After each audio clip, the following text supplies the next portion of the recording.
Excellencies, ladies and gentlemen, we will now proceed with the review of the Philippines. May I draw your attention to the reports on which the review is based, and in accordance with the Resolution 5/1, the National Report, the Compilation Report as prepared by the OHCHR, and a summary of stakeholders' information. I now have the honor to give the floor to Her Excellency Ms. Leila de Lima, Secretary, Minister, Department of Justice, to introduce the report. Your Excellency, you have the floor. Madam President, Excellencies, distinguished delegates, ladies and gentlemen, good morning. I wish to convey the warmest greetings of His Excellency Benigno S. Aquino III, President of the Republic of the Philippines, as well as the members of the Philippine delegation. Our delegation is composed of senior officials from government agencies involved in promoting and protecting human rights. The Philippine government welcomes this opportunity to engage with the members, observers, and stakeholders of the UN Human Rights Council and the international community in an open and constructive dialogue on its human rights record. The Philippine government upholds the primacy of human rights as enshrined in its Constitution and in the Universal Declaration of Human Rights and the Charter of the United Nations. The Independent Philippine Commission on Human Rights monitors our government's compliance with its human rights obligations under the treaties to which it is a state party. Through our engagement in the Universal Periodic Review, we wish to share with you actions taken by our government to implement the recommendations which it accepted during the 2008 UPR, as well as advancements in the promotion, protection, and fulfillment of human rights. Madam President, when President Aquino assumed office in June 2010, he enunciated his social contract with the Filipino people, a 16-point agenda built on a strong foundation of respect for human rights.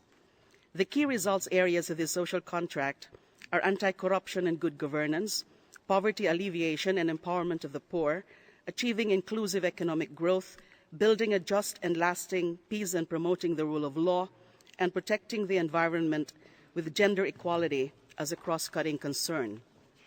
The Aquino administration engages in a holistic, rights-based approach in all major decision and policy-making activities, including the fiscal aspect of governance. This commitment is being institutionalized through the participation of civil society organizations in national budgeting, complemented by a bottom-up planning and budgeting process at the local level. First and foremost, our government has taken aggressive measures to promote economic, social, and cultural rights, including the right to development. Allow me to cite some examples. Under its progressive development orientation, our government maintains that all growth must be inclusive and that the benefits of a growing economy must be felt by each and every citizen. Our government has thus quadrupled the budget for its Pantawid Pamilya program, a conditional cash transfer program, which is an investment in human capital for poor households to keep their children in school and keep them healthy, and for mothers to receive pre- and postnatal health care. From $232 million, its budget is now $912 million. From 800,000 families, it now covers more than 3 million families throughout the country.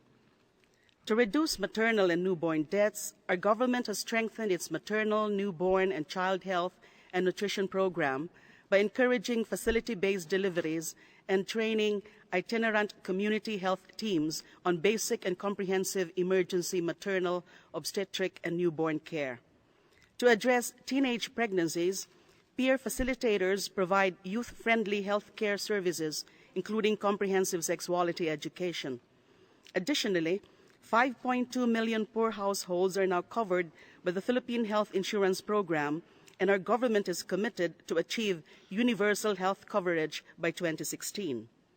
To improve the conditions of indigent senior citizens who are sickly, frail, or with disability, with no regular source of income, with limited financial support from relatives, and not covered by existing pension plans, our government has expanded the coverage of its social pension program and increased its budget allocation by nearly $7 million. To provide assistance to families displaced by increasing natural disasters, such as typhoons and landslides, our government has built 16,000 core shelters since 2008. Our government also continues to work hard to increase our people's access to quality education and employment to improve human capital and development.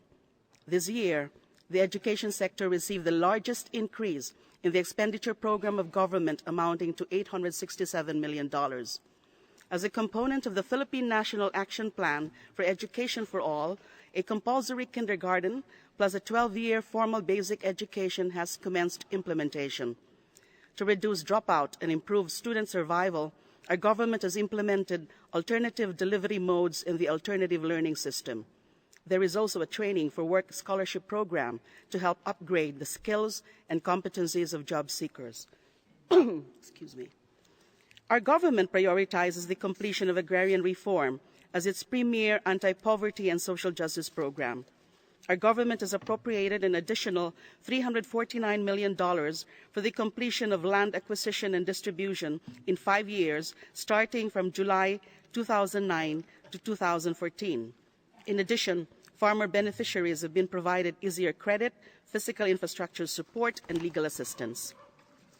Madam President, the strong commitment of our government to promote and protect human rights is equally reflected in the international instruments which our government has ratified since its UPR in 2008 and the domestic human rights legislation it has enacted within the same period. In the past 4 years, we have ratified the Convention on the Rights of Persons with Disabilities and the optional protocol to the Convention Against Torture, which was a specific recommendation emanating from our review in 2008. The Philippines is now a state party to 8 core international human rights treaties. Our government also ratified the Rome Statute of the International Criminal Court and Protocol 1 additional to the 1949 Geneva Conventions. The Philippines became a trailblazer when it became the first country in Southeast Asia to ratify the 1954 Convention on the Status of Stateless Persons.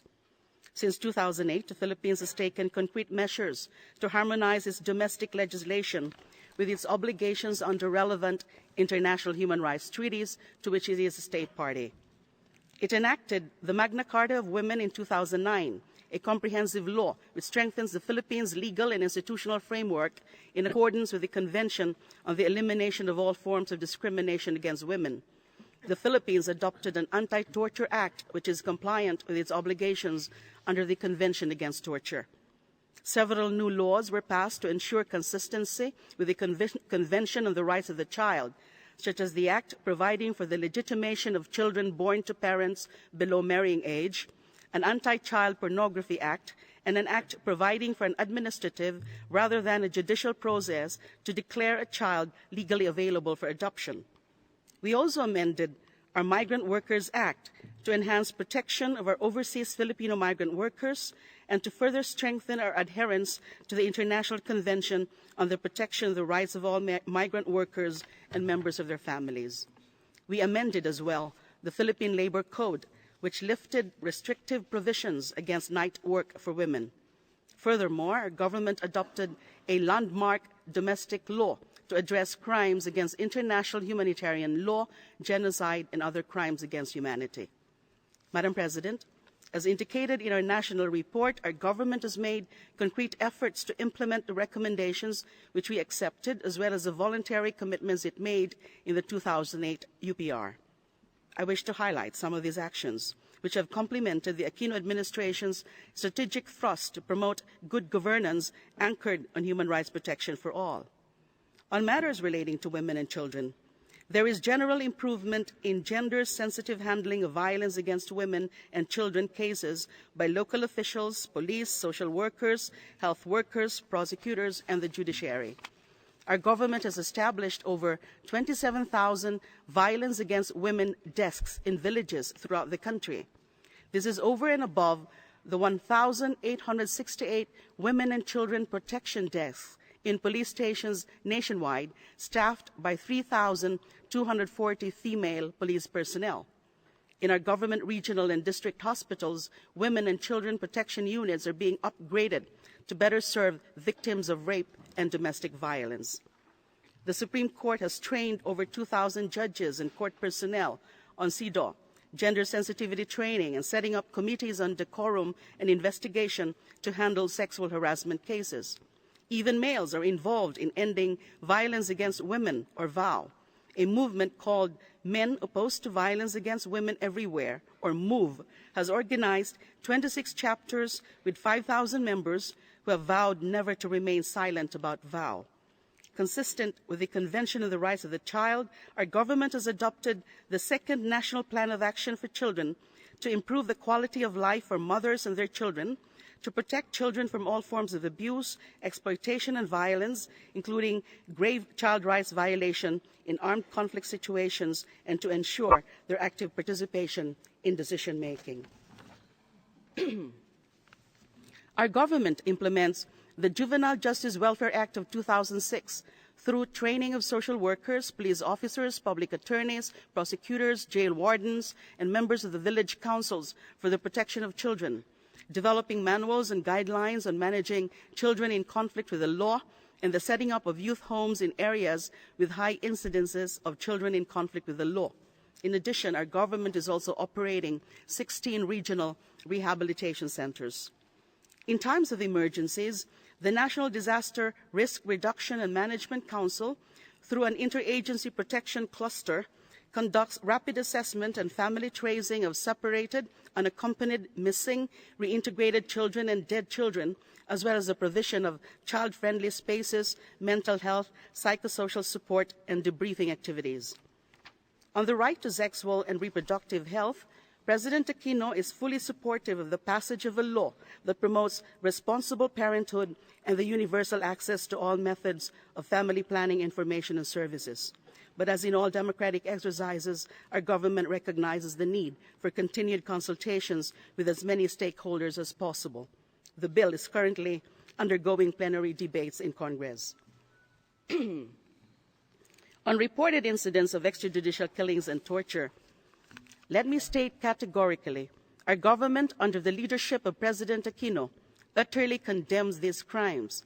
The administration is firmly committed to resolving verified cases and bringing perpetrators to justice, whether they are state or non-state actors, in accordance with due process and the rule of law. The witness protection system is being strengthened. The wheels of the Philippine justice system are indeed moving, with all verified cases either under investigation or already in the courts. Our concerted actions have resulted in a dramatic decrease in reported incidents. Our government's Task Force USIG, a special unit under the Philippine National Police, has independently verified that incidents have clearly declined. This is shared by independent stakeholders and international partners. Notwithstanding this progress, our government is not complacent and continues to upgrade its legal and operational responses to address this issue. The Department of Justice has issued its operational guidelines in evidence gathering, investigation, and case build-up in cases of political and media killings. As an innovative measure, our prosecutors are now working closely with law enforcers in evidence gathering and case build-up.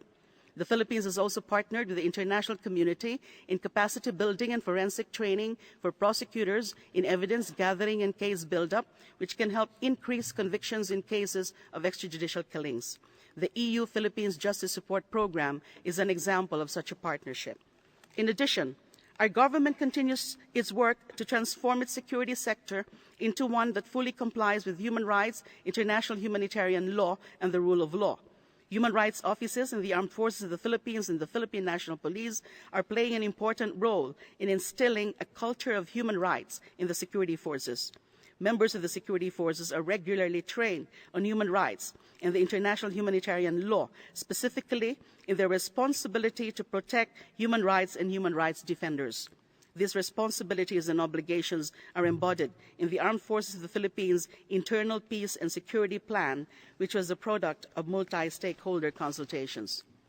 To enhance the exercise of freedom of expression, our Supreme Court has adopted the policy that libel convictions should be meted only with the penalty of fine. There is also a pending bill to decriminalize libel. Solving reported media killings is top priority of our government, and where evidence warrants, cases are filed in court against perpetrators. As a state party to OPCAT, our government is in the process of constituting a multi-stakeholder national preventive mechanism which shall be led by the Independent Commission on Human Rights of the Philippines. Under the Philippines Anti-Torture Act, the Commission on Human Rights not only investigates torture complaints, but assists victims in the prosecution of these complaints. On the issue of enforced disappearance, our government supports the enactment of a law to address the issue of enforced disappearance. A congressional bicameral committee is harmonizing the House and Senate versions of the bill that would give rise to the state's Involuntary Disappearance Act after having been approved on final reading in their respective chambers. The contemplated measure criminalizes enforced disappearance pursuant to the definition of the 2006 International Convention for the Protection of All Persons from Enforced Disappearance. To continue to protect the rights of vulnerable groups, pursuant to its Magna Carta for persons with disabilities, our government recognizes and upholds the rights of persons with disabilities, including their right to participate in political and public life.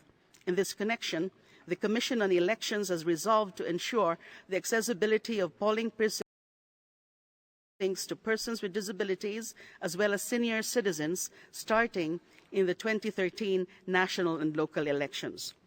We continue to work doubly hard to promote and protect the rights of indigenous cultural communities and indigenous peoples through the observance of the provisions of the Indigenous Peoples' Rights Act. Our government has advocated for responsible mining through the application of more stringent rules under a new mining policy, taking into account the impact of extensive mining operations on indigenous peoples and the environment. With regard to government actions to combat trafficking in persons, I am pleased to report that there have been a total of 72 convictions, with 87 persons convicted since the anti-trafficking law was enacted in 2003. Of these, 57 persons were convicted in the 43 convictions obtained during the 22.5 months of the Aquino administration, representing an increase in successful prosecution at a rate of nearly 150% in terms of convictions and 190% in terms of individuals convicted within such a relatively short time. Government measures for traffic victims' protection, recovery, and reintegration include rescue, counseling, financial assistance, skills training, auxiliary services, temporary shelter, and legal assistance. Our government maintains 42 residential care unit temporary shelters for victim survivors. Abroad, all Philippine Foreign Service posts have a hotline for victims. Domestically, a 24/7 hotline has been set up. To further enhance our responses to combat trafficking in persons, especially women and children, our government has invited the Special Rapporteur on Trafficking in Persons to visit the country this year. Madam President, within the Association of Southeast Asian Nations, the Philippines is actively pursuing the adoption of an ASEAN Convention on Trafficking in Persons. We also strongly support the formulation of an ASEAN Declaration on Human Rights. We also support the work of the ASEAN Intergovernmental Commission on Human Rights and the ASEAN Commission for the Promotion and Protection of the Rights of Women and Children. As a vibrant democracy, the Philippines highly values the important roles played by civil society and the media, especially on issues pertaining to human rights. In the preparation for the UPR, our government conducted consultations with various stakeholders, and it shall continue to do so in a transparent and accountable manner. Madam President, the Philippines is mindful of the challenges it faces in the realm of human rights. We reaffirm our commitment to face these challenges in a forthright manner. I thank you.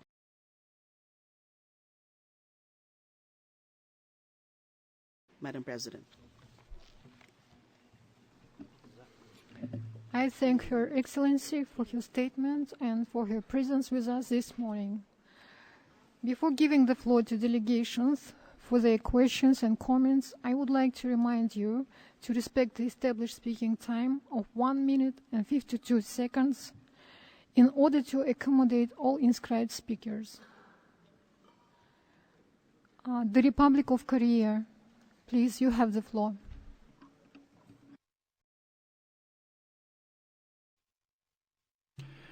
Thank you, Madam President. At the outset, the Republic of Korea would like to extend a warm welcome to the distinguished delegation of the Philippines and express our appreciation for the comprehensive presentation. My government commends the Philippines for its continuous efforts and various activities in promoting universal respect for human rights, especially since the previous UPR. Among them, we would like to especially highlight its accession to key international human rights instruments and treaties, including the Rome Statutes of the International Criminal Court and Stateless Persons Convention.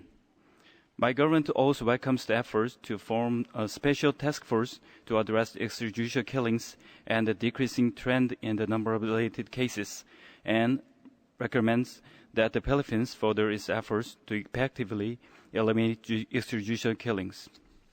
While appreciating the Philippines enacting the Anti-Torture Act and its accession to the OPCAT, my government would like to recommend also that the Philippines continue its efforts to fully prohibit torture and eliminate all forms of other ill treatment at every level. Furthermore, my delegation recommends the Philippines to take measures to resolve the cases of delayed justice and impunity through judicial reforms. Lastly, we recommend that the Philippines fully implement the Magna Carta of the Women for promoting gender equality. Thank you. Thank you very much. I give the floor to the delegation of Russian Federation.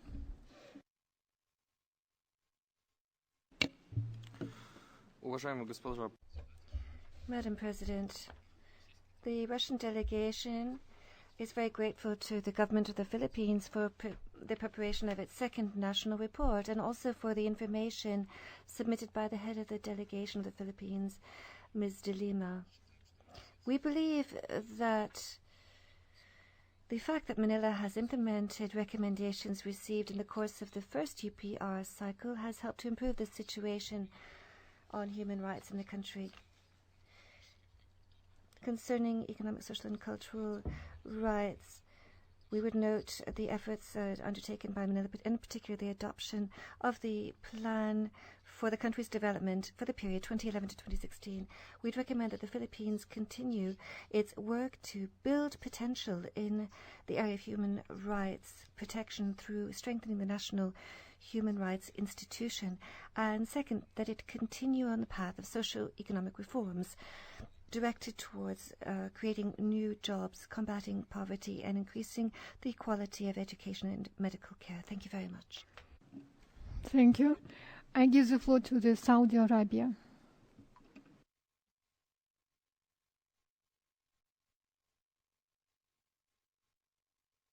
شكرا سيدة رئيسة. أود أن أرحب باسم Thank you, Madam President. First of all, on behalf of my delegation, I would like to welcome Ms. de Lima, Minister of Justice, as well as her accompanying delegation. We congratulate them on the Philippines report, which displays the efforts made by this country to promote and protect human rights at all echelons. Madam President, my delegation commends the endeavors made by the Philippines to fight poverty. Thus, the report has cited the establishment of the group known as the Human Development Group to combat poverty, aimed at improving the living conditions of Filipinos and carrying out programs to combat poverty. And I note that the provision of integrated social services through the incorporation of small village-based projects has been supported and financed by the government.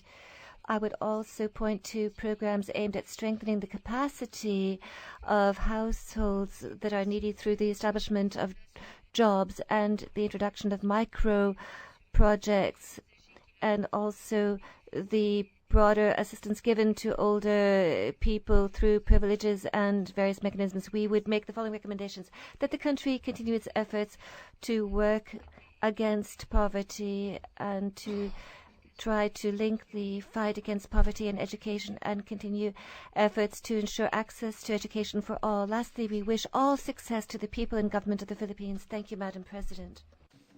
Thank you. I give the floor to the delegation of Singapore. I would like to thank Her Excellency Leila de Lima, Justice Secretary of the Philippines, and the delegation for their constructive engagement in the UPR process. Madam President, the Philippines has made significant progress in human development and towards attaining the Millennium Development Goals, which include several areas of basic human rights. In particular, we note the Philippines' strong emphasis in advancing gender equality and women empowerment. The signing into law of the Magna Carta of Women in August 2009 will further strengthen the legislative framework for the protection of women. We recommend that the Philippines continues its efforts to implement domestic policies to further promote gender equality and strengthen the protection of women against discrimination and violence. We also take note of the progress that the Philippines has made in addressing the issue of extrajudicial killings and enforced disappearance as part of its measures to implement its accepted recommendations for the first UPR. These are complex issues, and the government has stepped up its efforts to address them. We note the strong resolve of President Aquino to dismantle and neutralize the private armed groups in the country. The government has also undertaken measures to ensure that members of its security sector observe human rights, international humanitarian law, and rule of law during operations as embodied in its Bayanihan Plan. We recommend that the Philippines continues its efforts to tackle extrajudicial killings and enforced disappearance to strengthen the rule of law and respect for human rights. It remains for me on Singapore's behalf to wish the Philippines well in its pursuit of further advancing human rights. Thank you. I thank you, Ambassador, and give the floor to the delegation of Slovakia. Madam President, I would like to thank the delegation of the Philippines for the presentation of the national report and for its participation in the review process. Since its first review, Slovakia acknowledges Philippines' ratification of CRPD, the Rome Statute of the International Criminal Court, as well as the 1954 Convention relating to the status of stateless persons. We recognize the important role played by the Philippines as an active promoter of human rights agenda within the Southeast Asian region, particularly ASEAN. Slovakia welcomes the broad national consultation process prior to the UPR, as well as the declared commitment to involve civil society in the follow-up to the review. Slovakia would like to present Philippines the following recommendations: to intensify its efforts to combat, in particular, the worst forms of child labor in line with Philippines' obligations under the ILO Conventions number 182 as well as number 138. To ratify ILO Convention number 189 on domestic workers, as well as to enact the Domestic Workers Bill. To increase its efforts as a matter of urgency in addressing high infant and maternal mortality rates, including providing an access to sexual and reproductive health information. To fully align the national legislation with all obligations arising out of the Rome Statute of the ICC.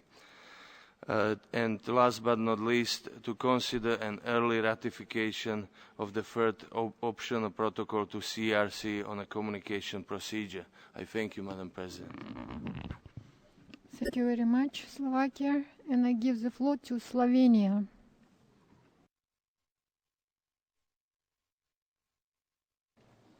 Madam President, Slovenia welcomes the distinguished delegation of the Philippines and thanks for the preparation and presentation of the national report and for the Philippines' commitment to the UPR process. We praise the active engagement of the Philippines International Human Rights Fora, and we welcome the leadership of the Philippines in the field of human rights education and training. We also welcome government policies in access to education. However, we note that implementation lags behind. We commend the Philippines for the ratification of the Rome Statute of the ICC and the optional protocol to the Convention Against Torture. We noted that several visit requests to Philippines by special procedure holders are still pending, including by the Special Rapporteur on the promotion and protection of human rights while countering terrorism, as recommending Slovenia in the first cycle of the UPR. Slovenia offers the following three recommendations to the Philippines.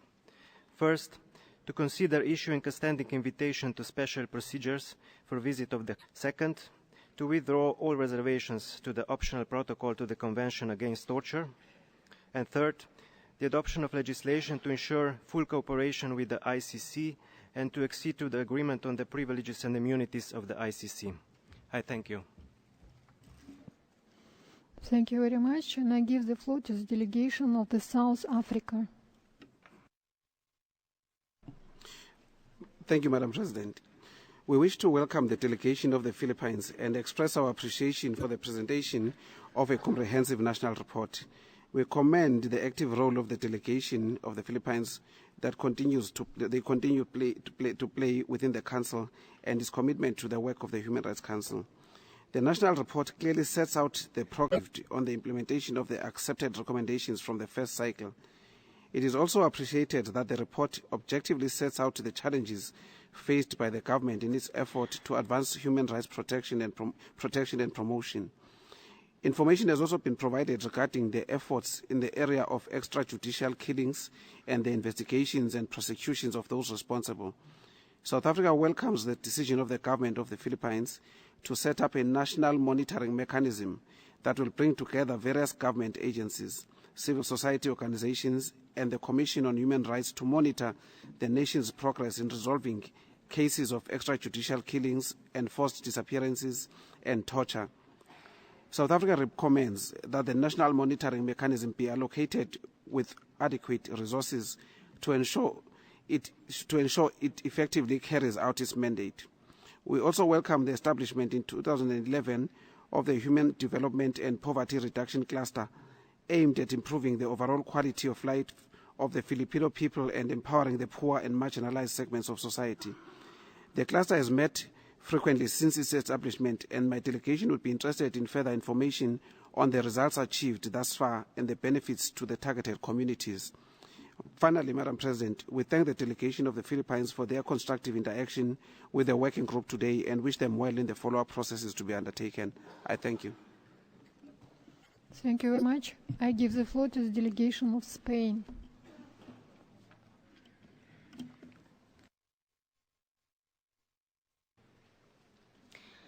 Señora Presidenta.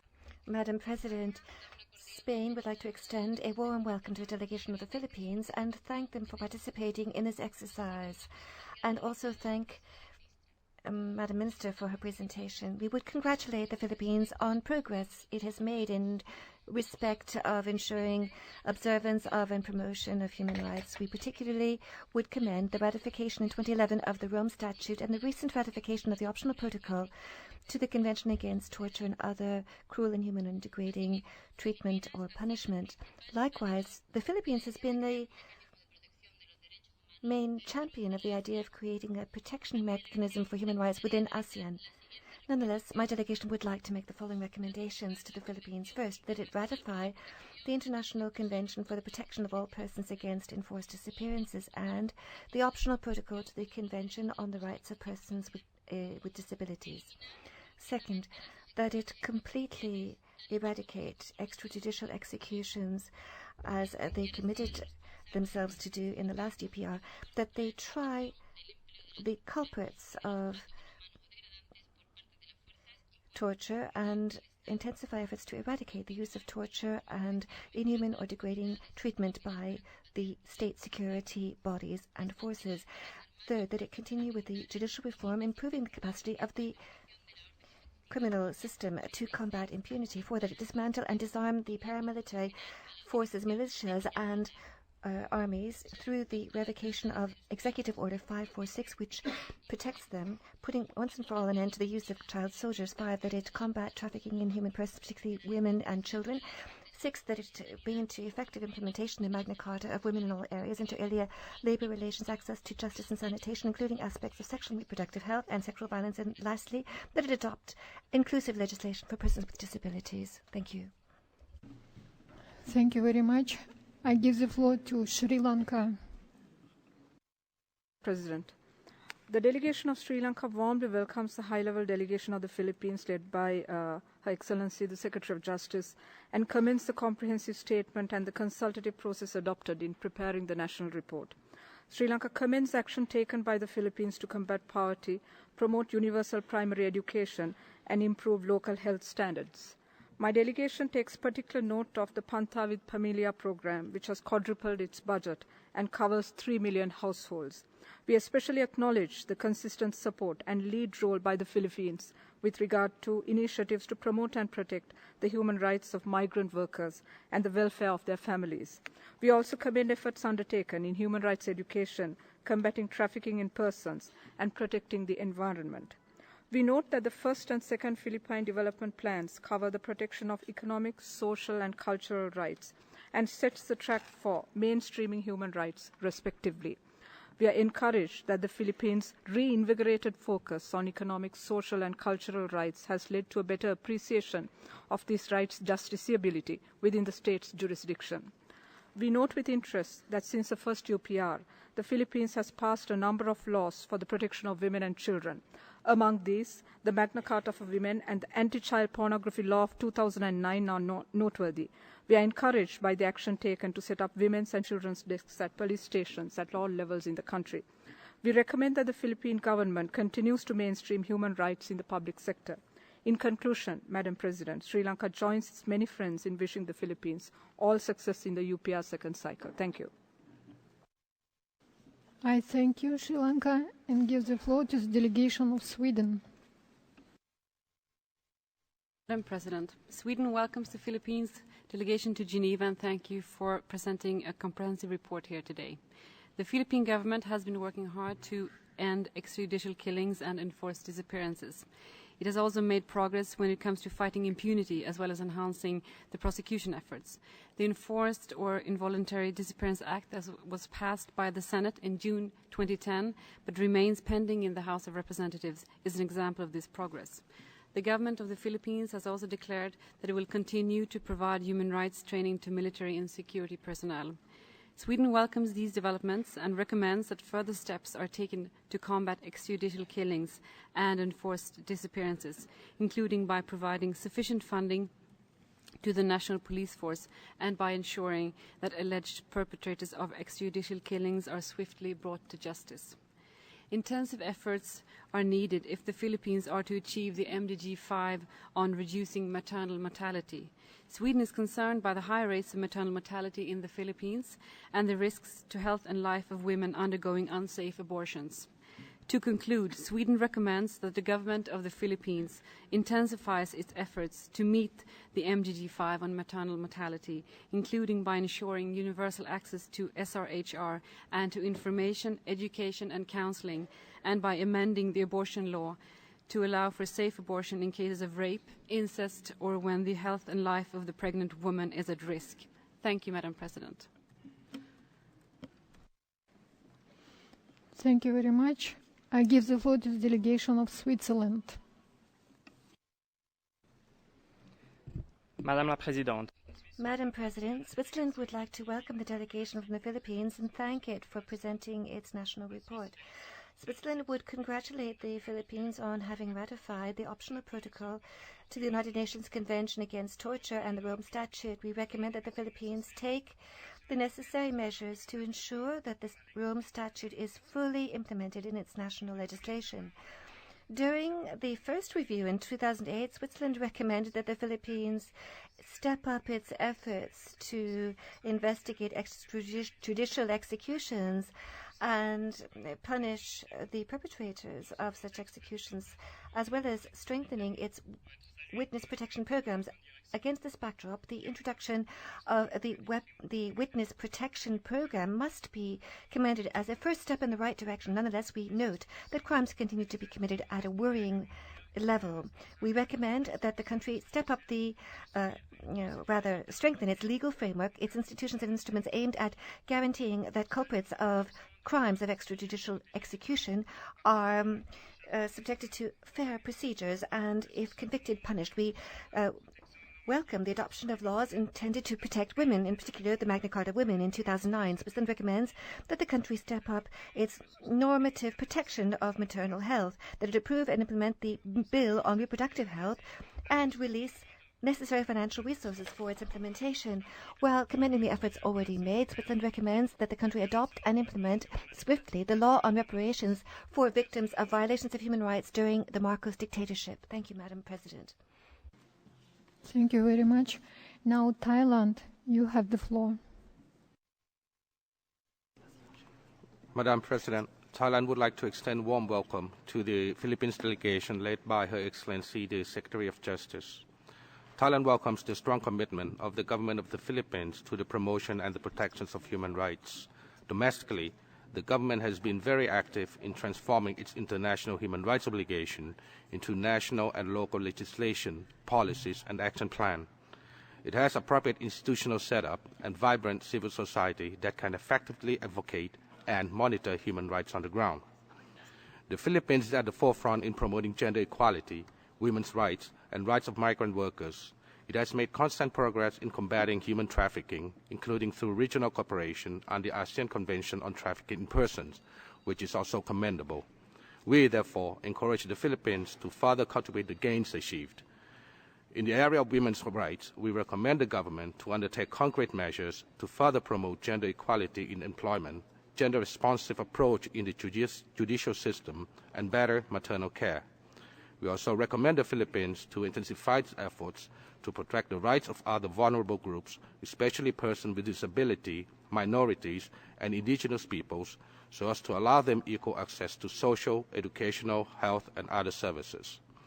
As a fellow ASEAN member, Thailand stands ready to support and cooperate with the Philippines in the efforts to achieve the promotion and protection of human rights at national, regional, and international level. I thank you, Madam President. Thank you very much. I give the floor to the delegation of Timor-Leste. Thank you, Madam President. Timor-Leste extends a warm welcome to the distinguished delegation of the Philippines to the 13th session of the UPR. We recognize the Philippines' commitment to the international human rights system and its continuing effort to improve the protection and promotion of human rights in the country. Since the first review, the Philippines has acceded to the Convention on the Right of People with Disability, the Optional Protocol of CAT, and the Rome Statute of the ICC. At the domestic level, the Philippines has also enacted anti-torture and Magna Carta for women, among others. In the area of economic, social, and cultural rights, Timor-Leste commends the Philippines for the targeted anti-poverty programs, such as the comprehensive and integrated delivery of social services and the Pantawid Pamilya program. Timor-Leste encourages the Philippines to continue these programs and avoid the current economic and financial crisis from taking the toll on the most disadvantaged and vulnerable population. We welcome the report of the decrease in the number of extrajudicial killings and enforced disappearances in the Philippines. As the Philippines armed forces and the national police are instrumental in the combat against such heinous crimes, it is important that the rejection of such crimes be part of the operational doctrines of these two institutions. Timor-Leste therefore recommend that the Philippines continue to reassess the necessity and, where the need exists, to consider devising programs that incorporate the prohibition of extrajudicial killings and enforced disappearance for the Philippines Army and the National Police, and to establish the adequate safeguards and monitoring mechanisms to guarantee compliance. Thank you, Madam President. Thank you very much, Ambassador. I give the floor to Trinidad and Tobago.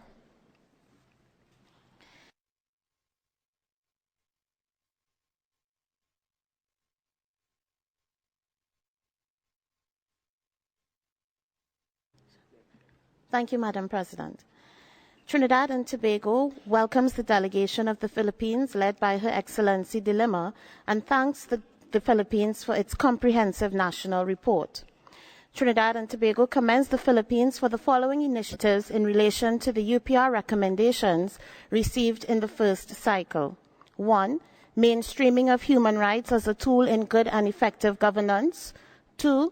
Deepening and broadening the government's commitment to human rights. 3. Aggressive advancement of economic and social rights. 4. Sustainability of efforts in promoting sectoral rights with special attention given to women's and children's rights.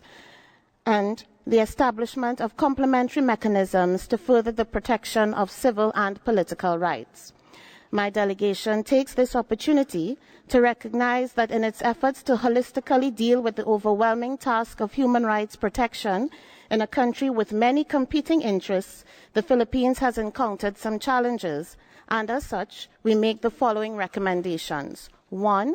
The Philippines should continue to work as a matter of urgency to ensure that there are mechanisms to completely eliminate torture and extrajudicial killings, and to intensify its efforts to carry out investigations and prosecutions on extrajudicial killings and punish those responsible. And 2, the Philippines should continue its work in relation to the promotion of the protection of the rights of specific vulnerable groups in society, such as senior citizens, the poor, and those affected by natural disasters. Thank you, Madam President.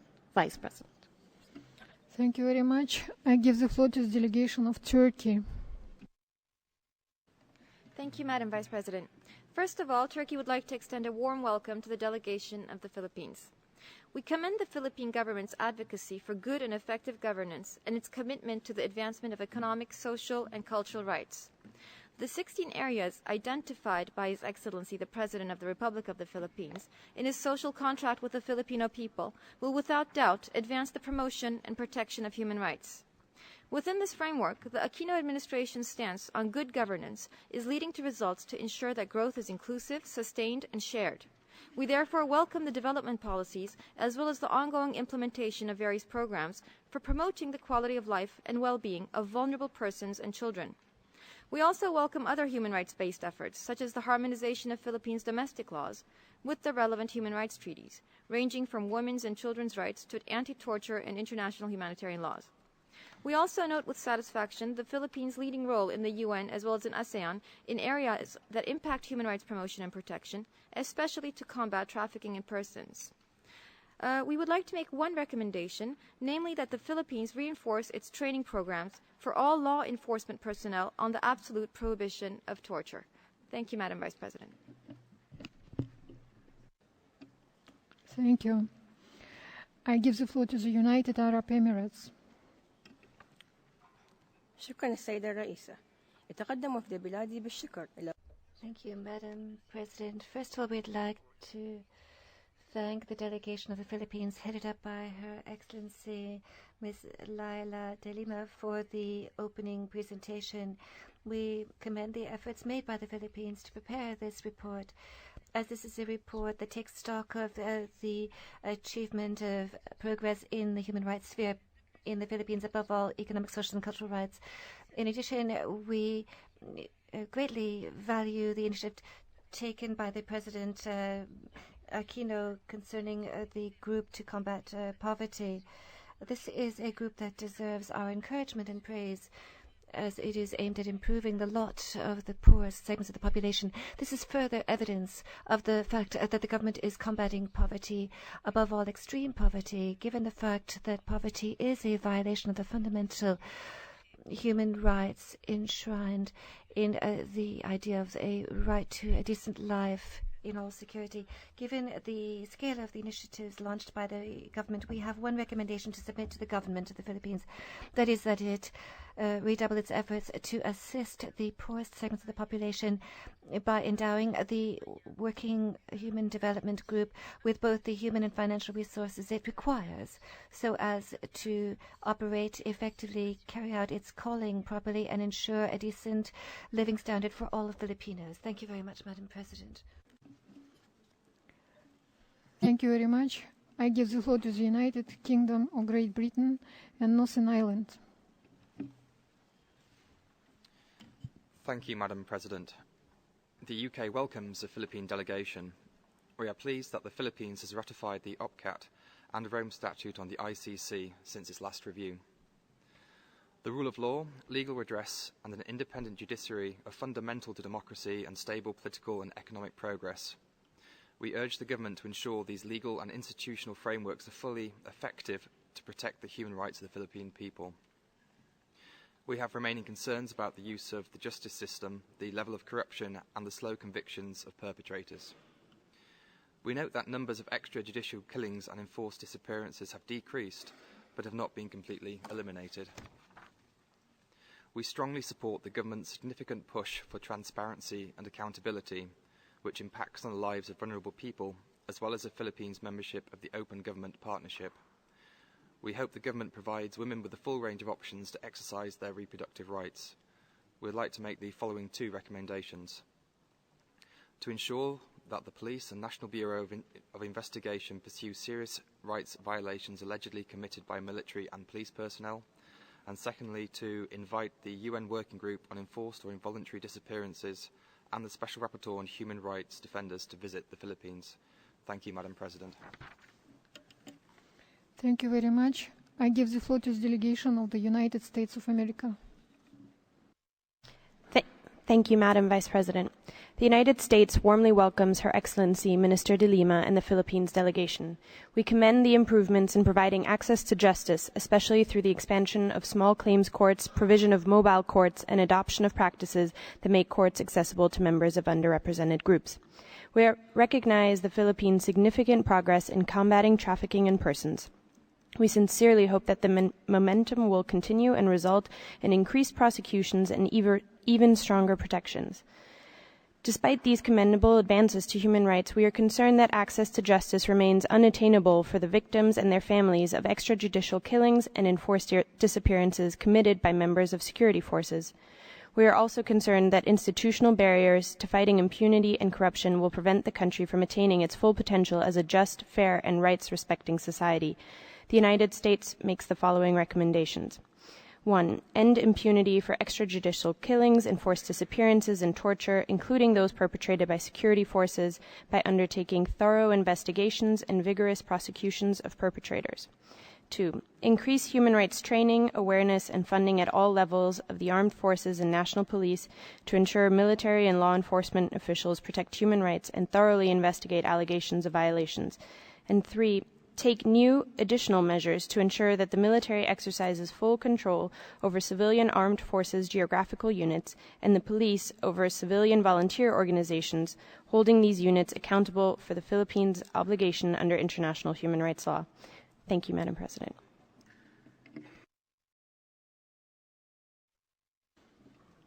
Thank you very much. I give the floor to the delegation of Uruguay. Thank you, Madam President. Uruguay would like to welcome the delegation of the Philippines, and we commend the commitment of the country with the second cycle of its UPR. Our delegation appreciates, among other progress, those associated with economic, social, and cultural rights, as well as the ratification of the Rome Statute, the ICC, and the new legislation on crimes against humanity. In the first UPR, Philippines accepted to tackle the legislative gaps in the area of protection of the rights of children. We would like to recommend the following: to prohibit specifically any corporal punishment in the upbringing of children in the home, school, care institutions, the penal system, and in other areas in accordance with Article 19 of the Convention for the Rights of the Child, on the Rights of the Child, and to undertake education and awareness campaigns to inform parents and other role players on the nonviolent methods of discipline and training of children. Uruguay would like to welcome the invitation by the Philippines to the Special Rapporteur on the we would like to recommend the following: strengthen bilateral cooperation, regional and international cooperation with countries of origin, transit, and destination, and to establish programs of rehabilitation, social integration, and economic autonomy for women who are victims of sexual exploitation. Next, to prosecute and punish those who are involved in the exploitation and prostitution of women, and to protect victims. Given the importance of the cooperation with the universal system, we would like to recommend the following: to extend an open invitation to all the special procedures of the Human Rights Council. Thank you very much. Thank you very much. I give the floor to the delegation of Uzbekistan.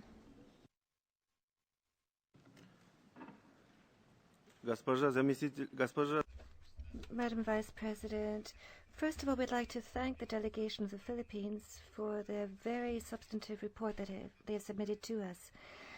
The Filipino government's serious approach to preparing and discussing this national report as part of the UPR mechanism attests to the country's dedication to and aspirations towards the development of a constructive dialogue and cooperation with a view to strengthening the human rights promotion and protection system, both at the national and the international levels, and this includes in the United Nations Human Rights Council.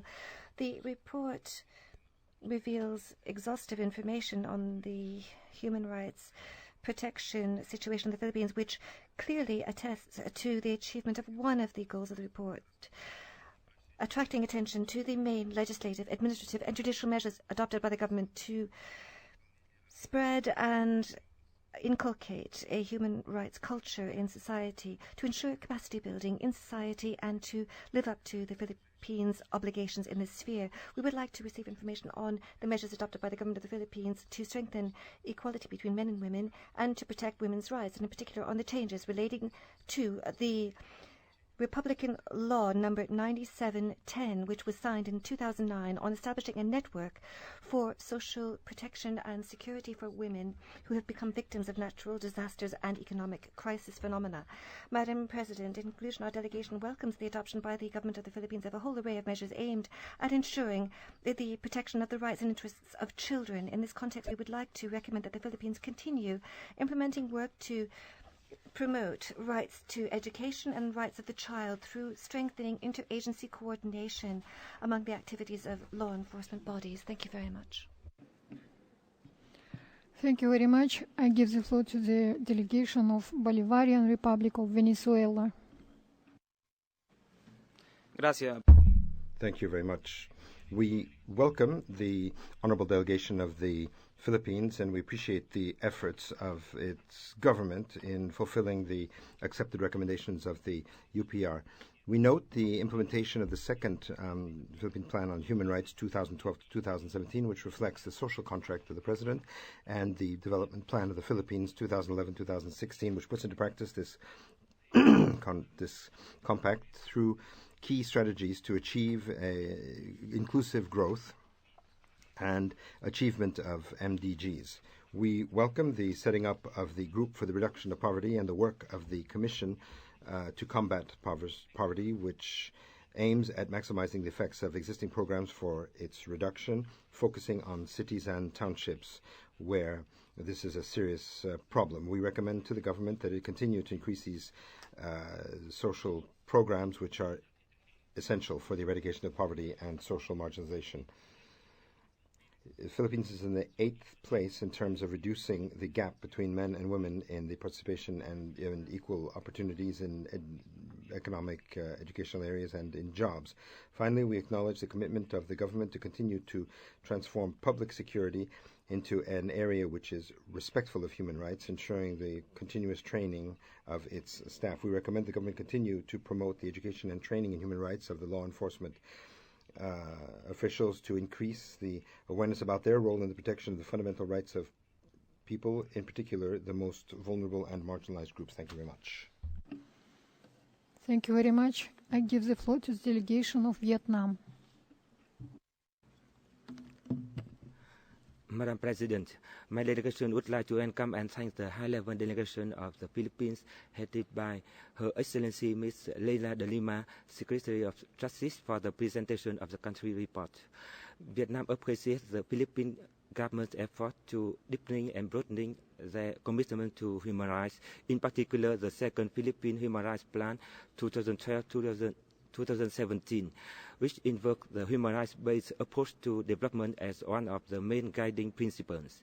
We also welcome achievements by Philippines in all human rights fields, especially in the pursuit of different Millennium Development Goals and the implementation of the UPR first cycle recommendations, with special attention given to vulnerable groups like women, children, persons with disabilities, indigenous peoples.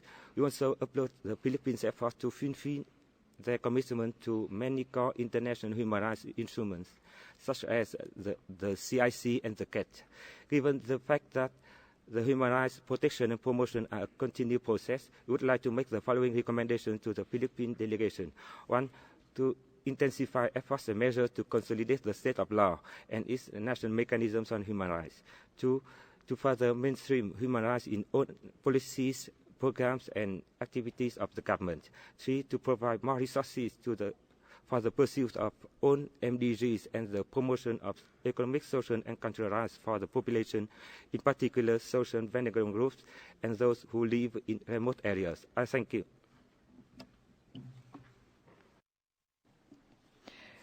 Thank you very much. I give the floor to the delegation of Argentina. Gracias. Thank you very much, Madam President. First of all, we'd like to welcome the delegation of the Philippines and thank them for the presentation of their report. We commend the current government for the importance which it attaches to the implementation of policies aimed at the recognition and enjoyment of economic, social, and cultural rights, which is reflected in their Development Plan 2011-2016. We also commend the Philippines for the progress in the legislative area, which aims to provide a legal framework which is appropriate and which promotes and protects the rights of women and children, as well as for the second Human Rights Plan 2012-2017. Lastly, our delegation would like to make the following recommendations. Number one, to study the possibility of establishing comprehensive legislation to combat the discrimination of LGTB individuals. Number two, to consider the possibility of establishing new measures so that the programs to combat poverty include vulnerable persons such as the elderly and persons with disabilities. Number three, to study the possibility of going deeper into their efforts to ratify the International Convention for the Protection of All Persons against Enforced Disappearances. I thank you. Australia welcomes new legislation in the Philippines, including the Magna Carta for Women and the Anti-Torture Act. These initiatives have been complemented by an increased focus on human rights issues, including training within the Armed Forces of the Philippines and the Philippines National Police. Australia also commends the Philippines' ratification of the OPCAT, as recommended by the Philippines' first UPR. Australia welcomes the work of national human rights institutions in the Philippines. We trust the development of a Philippine Human Rights Action Plan for 2012 to 2017 will continue to raise the profile of human rights issues across the Philippine government. We are pleased that the Commission on Human Rights has recently opened an office in the autonomous region of Muslim Mindanao. Australia recommends the Philippines continue to improve its capacity to uphold human rights, including by increasing the CHR's fiscal autonomy and organisational capacity, as well as further efforts to prevent human rights violations by AFP and PNP personnel. Australia encourages the Philippines to ensure that its human rights obligations are implemented effectively, particularly in relation to enforced disappearances and extrajudicial killings. We welcome the reduction in cases of these serious human rights violations since 2007, but remain concerned that violations continue to be committed with impunity. Australia also recommends the Philippines continue efforts to combat impunity and ensure alleged perpetrators of serious human rights violations are brought to justice, including through renewed efforts to arrest Major General Jovito Paparan Jr., former Governor Joel Reyes, and the perpetrators of the Maguindanao massacre. Australia is pleased to support the Philippine government's priorities of enhancing transparency and accountability and protecting and promoting human rights. Australia is proud to be the largest bilateral grant aid donor to the Philippines, with a bilateral program in 2011-12 of $123 million. We will continue to assist the Philippines to implement its human rights obligations. Thank you, Madam Chair. Thank you. I give the floor to the delegation of Austria. Thank you, Madam President. Austria welcomes warmly Her Excellency de Lima and the delegation of the Philippines to the UPR and thanks for the submission of the national report. We commend the government of the Philippines for having taken a series of positive steps since the last review. In particular, commendable is the enactment of specific laws for the protection of human rights, such as the August 2009 Magna Carta for Women, as well as the introduction into its domestic law of an Anti-Torture Act in 2009. We also welcome the ratification of key international conventions by the Philippines, such as the optional protocol to the Convention Against Torture in April of this year, as well as the ratification of the Rome Statute of the International Criminal Court in 2009. Austria is, however, concerned about continuing reports of serious human rights violations, including torture, ill treatment, extrajudicial killings, enforced disappearances, and harassment. Austria is in particular concerned about attacks on journalists and media workers and the ensuing problem of impunity. Austria would like to offer the following recommendations: to effectively fight impunity for cases of extrajudicial killings and enforced disappearances committed by armed forces and the police, as well as non-state actors; to effectively investigate and prosecute attacks against journalists, and to introduce into its domestic laws strong legislation prohibiting these practices and imposing criminal penalties; to prevent cases of torture and facilities of detention through the provision of legal safeguards for detainees and effective investigations into allegations of torture and the prosecution and sentencing of perpetrators, to ensure, in the context of the judicial reform, a gender-sensitive and accessible judiciary, both in terms of procedures and attitude, to issue a standing invitation to all United Nations Special Rapporteurs and working groups. I thank you. Thank you very much. I give the floor to the delegation of Azerbaijan. Azerbaijan welcomes the delegation of Philippines to the 13th session of the UPR working group and thanks for its commitment to the UPR process as well as for the informative presentation. We found the second Philippine Human Rights Plan 2012-2017 commendable as the very plan monitors the progress and implementation of the provisions of the Magna Carta of Women, which establishes the social protection and the safety nets for women who are victims of natural calamities and of the economic crisis. We appreciate the engagement of the government with civil society, particularly the National Human Rights Forum series, launched since 2009 to institutionalize and provide venues for dialogue on different human rights initiatives. We believe that these kinds of initiatives undoubtedly positively contribute to the promotion of the human rights awareness as well as efficiency in the human rights records on the ground.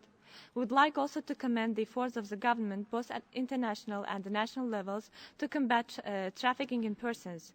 In this regard, we note with interest the priority project on provision of assistance to victim witnesses of cases of trafficking in persons for the duration of the investigation, prosecution, and the trial, or until their reintegration to society. Having said that, we would like to ask the STEAM delegation to elaborate on development of 2011-2016 National Strategic Plan of Action against Trafficking in Persons. I thank you. Thank you very much. I give the floor to the delegation of Bahrain. Thank you very much. At the outset, I would like to welcome the delegation of the Philippines, and we thank them for the informative statement and report. My delegation has attentively read the national report as well as relevant reports. We commend the steady efforts made by the Philippines to promote human rights through the implementation of the recommendations that were accepted in 2008, while we commend the fact that the Philippines had devised a development plan for 2011-2016 to implement development for all and the implementation of MDG, putting an end to collective poverty. We also commend the work of the National Committee to eradicate poverty, as well as all the programs that would lead to improving the economic status. So we would like to have more information on the program Pantawid Pamilyang Filipino and how far is it successful. And we have the following recommendation: continue to devising strategies and programs to put an end to poverty for vulnerable groups, particularly women and children, and put these strategies into force. Thank you. Thank you. I give the floor to Bangladesh.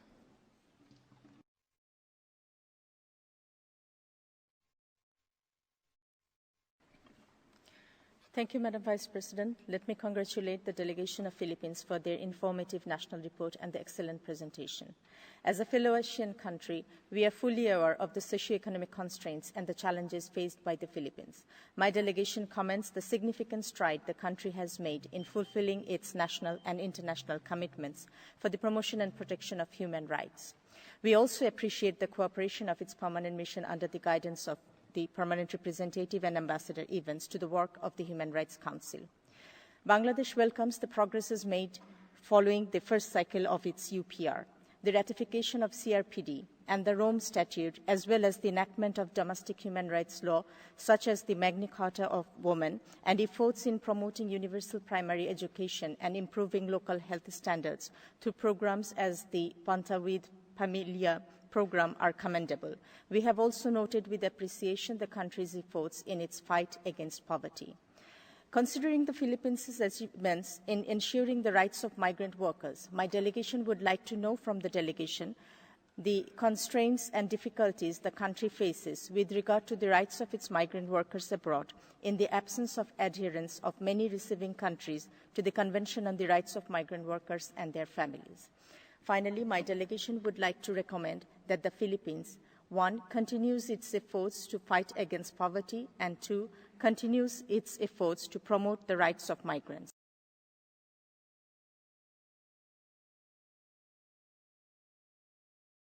Thank you. Thank you very much. I give the floor to the delegation of Belarus.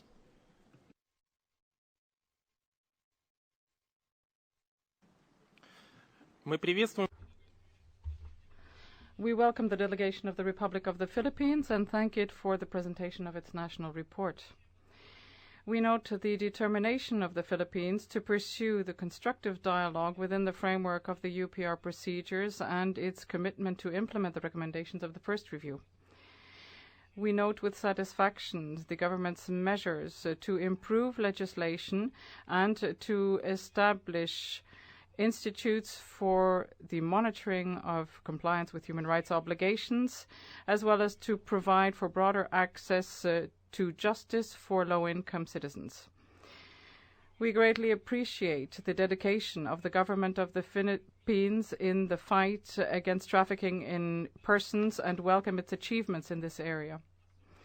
We particularly note the presence in the country of the requisite legislation, an extensive network of victim shelters, the holding of national and regional conferences, educational and awareness-raising initiatives. We also commend the Philippines on its active international cooperation in this area, including within the framework of the Group of Friends United Against Human Trafficking, the structures of ASEAN, as well as cooperation with the special rapporteurs on trafficking in persons, especially women and children. We recommend that the Philippines continue to step up efforts in the area of the fight against trafficking in persons, in particular by continuing to implement national plans of action and other strategies in this area. We also recommend that the Philippines continue to cooperate with the special procedures of the Council on the basis of its national priorities. In concluding, we would like to wish the Philippines the best success in promoting and protecting human rights. Thank you. Thank you. I give the floor to the delegation of Belgium. Madame Présidente. Madam President, Belgium would like to welcome the delegation of the Philippines and hopes that we will be able to conduct a constructive dialogue with the Philippines within the framework of the UPR. Belgium welcomes the positive actions that the Filipino government has undertaken to promote human rights over the past 4 years. My delegation in particular welcomes the ratification by the Philippines of the Rome Statute in August 2011, as well as its recent accession just last April to the optional protocol to the Convention Against Torture and Other Cruel, Inhuman or Degrading Treatment or Punishment. While we recall the progress made in fighting impunity, my delegation would like to invite the government of the Philippines to further reinforce the achievements made in this area. My country would like to put the following questions in this context. National and international NGOs make regular reports on high levels of extrajudiciary killings and forced disappearances in the Philippines. What measures have already been taken or are planned by the government of the Philippines to record and more accurately document cases of extrajudiciary killings and forced disappearances? In this context, my country specifically recommends that the Philippines government adapt its legislation to the requirements of the Rome Statute and that it consider the ratification of the Convention Against Forced Disappearances. Thank you, Madam Chair. Thank you. I give the floor to the delegation of Brazil. Brazil warmly welcomes Minister Leila de Lima and the distinguished delegation of the Philippines to the UPR. We are thankful for the national report as well as for the presentation this morning. The Philippines, a multicultural nation and vibrant democracy, has taken important steps towards the promotion and protection of human rights. The Philippines is pursuing, among others, the anti-poverty program Pantawid Pamilyang, now known as CCT, which provides direct cash transfers to the poor. We take note with interest of the launch of 1. A human rights plan setting the track for mainstreaming human rights, and 2. A development plan with a view to achieve inclusive growth, reduction of mass poverty, and creation of jobs. We encourage the government of the Philippines to pursue strategies for integrating development and human rights. My country welcomes the initiative in broadening the mandate of the Commission on Human Rights of the Philippines to include economic, social, and cultural rights. It is to be noted that the Philippines ratified last year the Rome Statute of the International Criminal Court.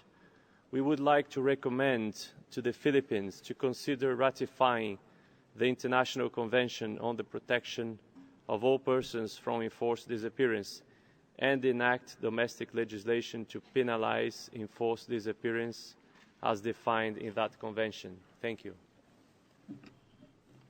Thank you. I give the floor to the delegation of Brunei Darussalam. Thank you, Madam Vice President. On behalf of the delegation of Brunei Darussalam, we would like to thank the delegation of the Philippines led by Her Excellency, the Secretary of Justice, for the extensive presentation of the national report. We are encouraged by the wide consultation carried out by the government of the Philippines in preparing its report for this second cycle and the progress it has made in promoting the well-being of its people through various initiatives, including the implementation of the accepted recommendations. We appreciate that more efforts have been made to meet the basic needs of the poor and other vulnerable groups and recommend that these be maintained with the view to achieving an adequate standard of living for all. Brunei Darussalam commends the government for actively pursuing various efforts to further protect the rights of women and children, especially through the enactment of several legislations. Therefore, we would like to recommend the Philippines to maintain the momentum on this matter. We also wish to congratulate the Philippines on developing its national strategic plan of action against trafficking in persons, including its strengthened efforts towards combating this problem at the national and international levels. Further, we would like to recommend the Philippines to share its experiences and best practices in this area. As a fellow member of ASEAN, we acknowledge the contribution made by the Philippines in the region, and we look forward to continuing our effort in the promotion and protection of human rights through ASEAN mechanisms. Thank you, Madam Vice President. Thank you. I give the floor to the delegation of Cambodia. Thank you, Madam Vice President. Cambodia wishes to extend its warmest welcome to the delegation of the Philippines led by Her Excellency Mrs. Leila de Lima, Secretary of Justice, at this session of the UPR Working Group. Cambodia takes note with appreciation of the progress made by the government of the Philippines since the first UPR cycle through the implementation of the more recent relevant plan policy program, and in particular those related actions pertaining to its advocacy in various fields of human rights.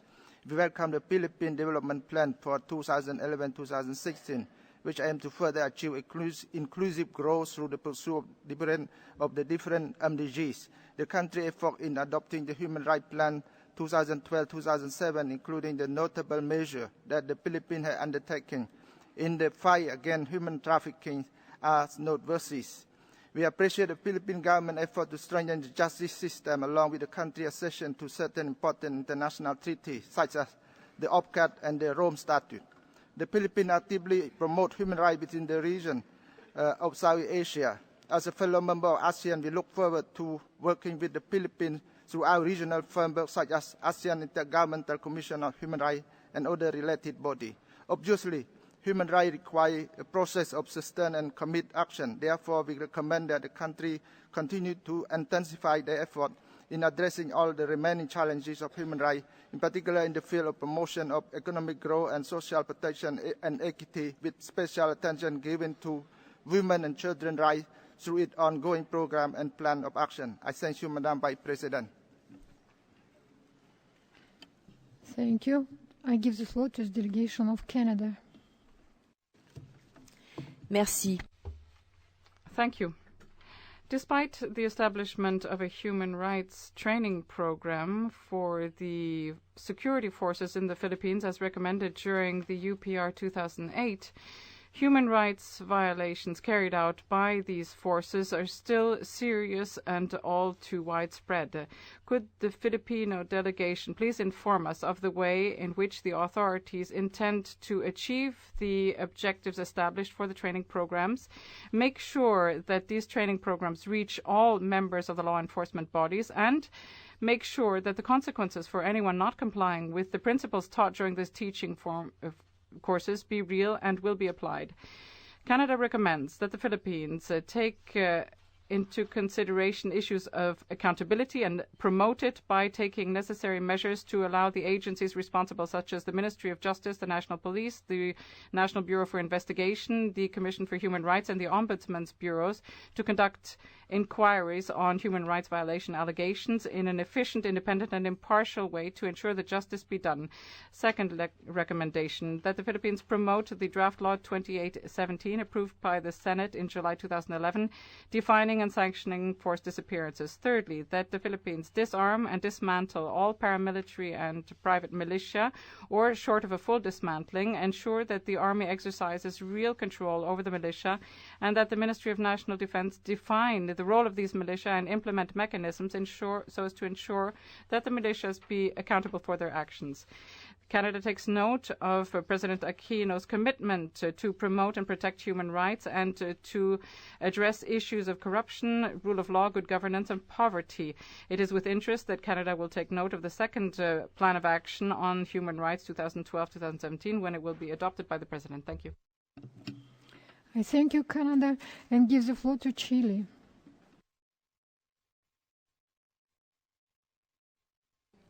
Gracias, señora presidenta. Thank you, Madam President. We would like to extend the warmest possible welcome to the delegation of the Republic of the Philippines and thank them for their national report.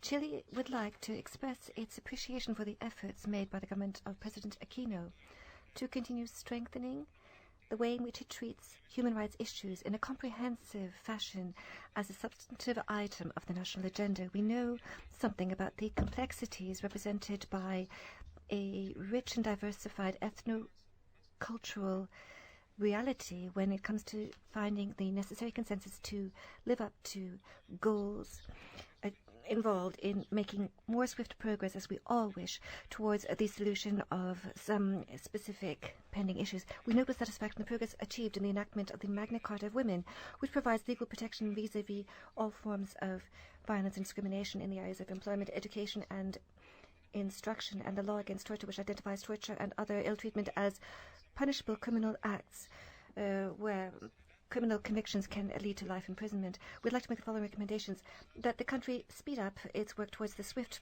enactment and implementation of the Convention on Enforced Disappearances and the Bill on Reproductive Health. Second, that it disarm and dismantle private armed groups and prevent the use of child soldiers. Third, that it step up its efforts to try cases of corruption and to review its policy of convictions for corruption offenses. Thank you. Thank you. Delegation of Cuba has the floor. Thank you very much, Madam Vice President. We welcome the delegation of the Philippines and we acknowledge the spirit of cooperation they have maintained with the Human Rights Council. We also would like to commend them for the progress they have made in the implementation of the recommendations which they accepted during the first cycle of the UPR. Cuba praises the efforts of the government aimed at implementing the recommendations referring to an deepening of efforts to attend to the needs of the poor and other vulnerable groups through the creation or setting up of the Philippine Development Plan for the next 5 years, aimed mainly at the reduction of extreme poverty, to creating jobs, and the making available health services, education, which among other things tend towards universal coverage.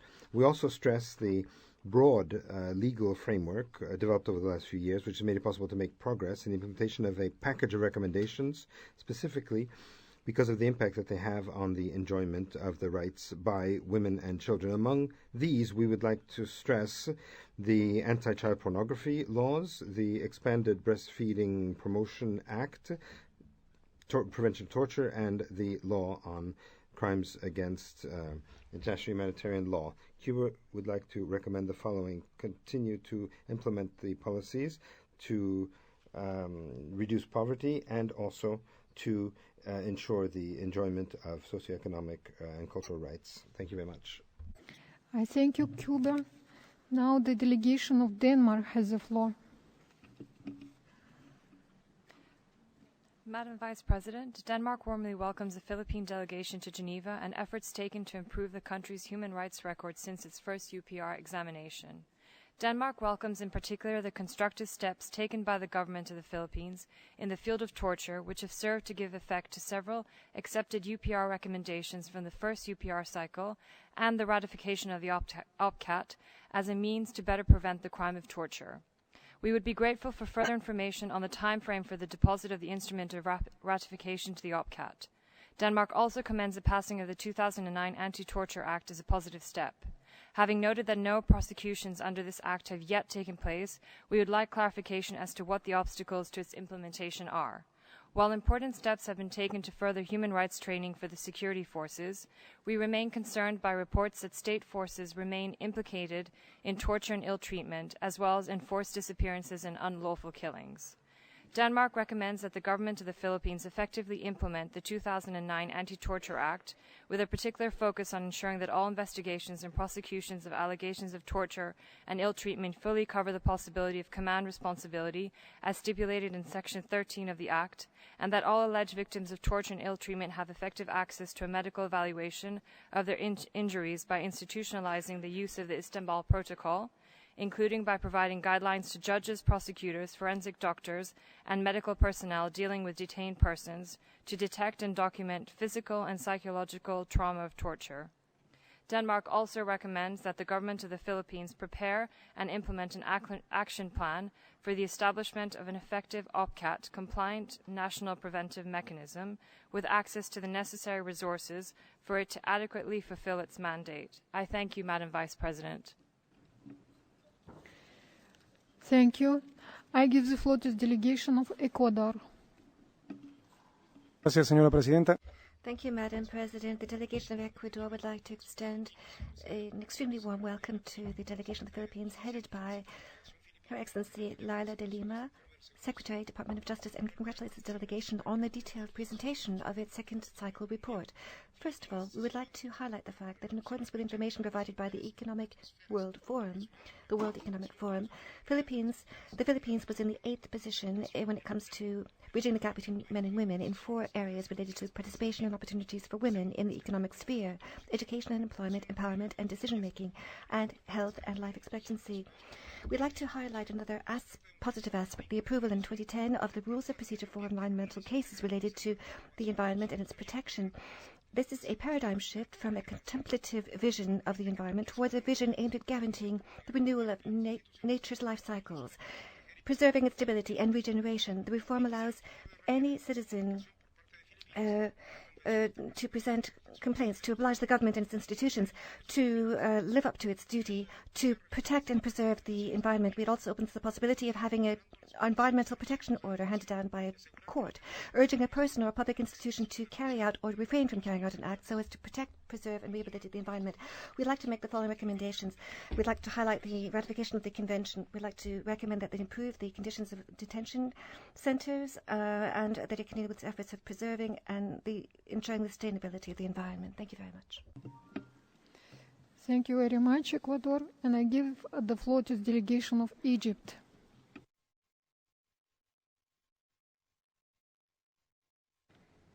Thank you so much, Madam President. Madam President, my delegation welcomes Her Excellency Leila de Lima, the Secretary of Justice of the Philippines, and her accompanying delegation, and expresses appreciation for the clear presentation of the Philippines National Report today. The report acknowledges the challenges and the achievements in the human rights area. My delegation takes positive note of the parallel and equal commitment to civil and political rights on a par with economic, social, and cultural rights, including the enhancement of their justiciability. We particularly welcome steps taken towards poverty eradication and ending impunity for human rights violations, including through enhancing investigation and prosecution of perpetrators of human rights violations. My delegation also appreciates the Philippines' leading role in the fight against human trafficking at both the national and international levels.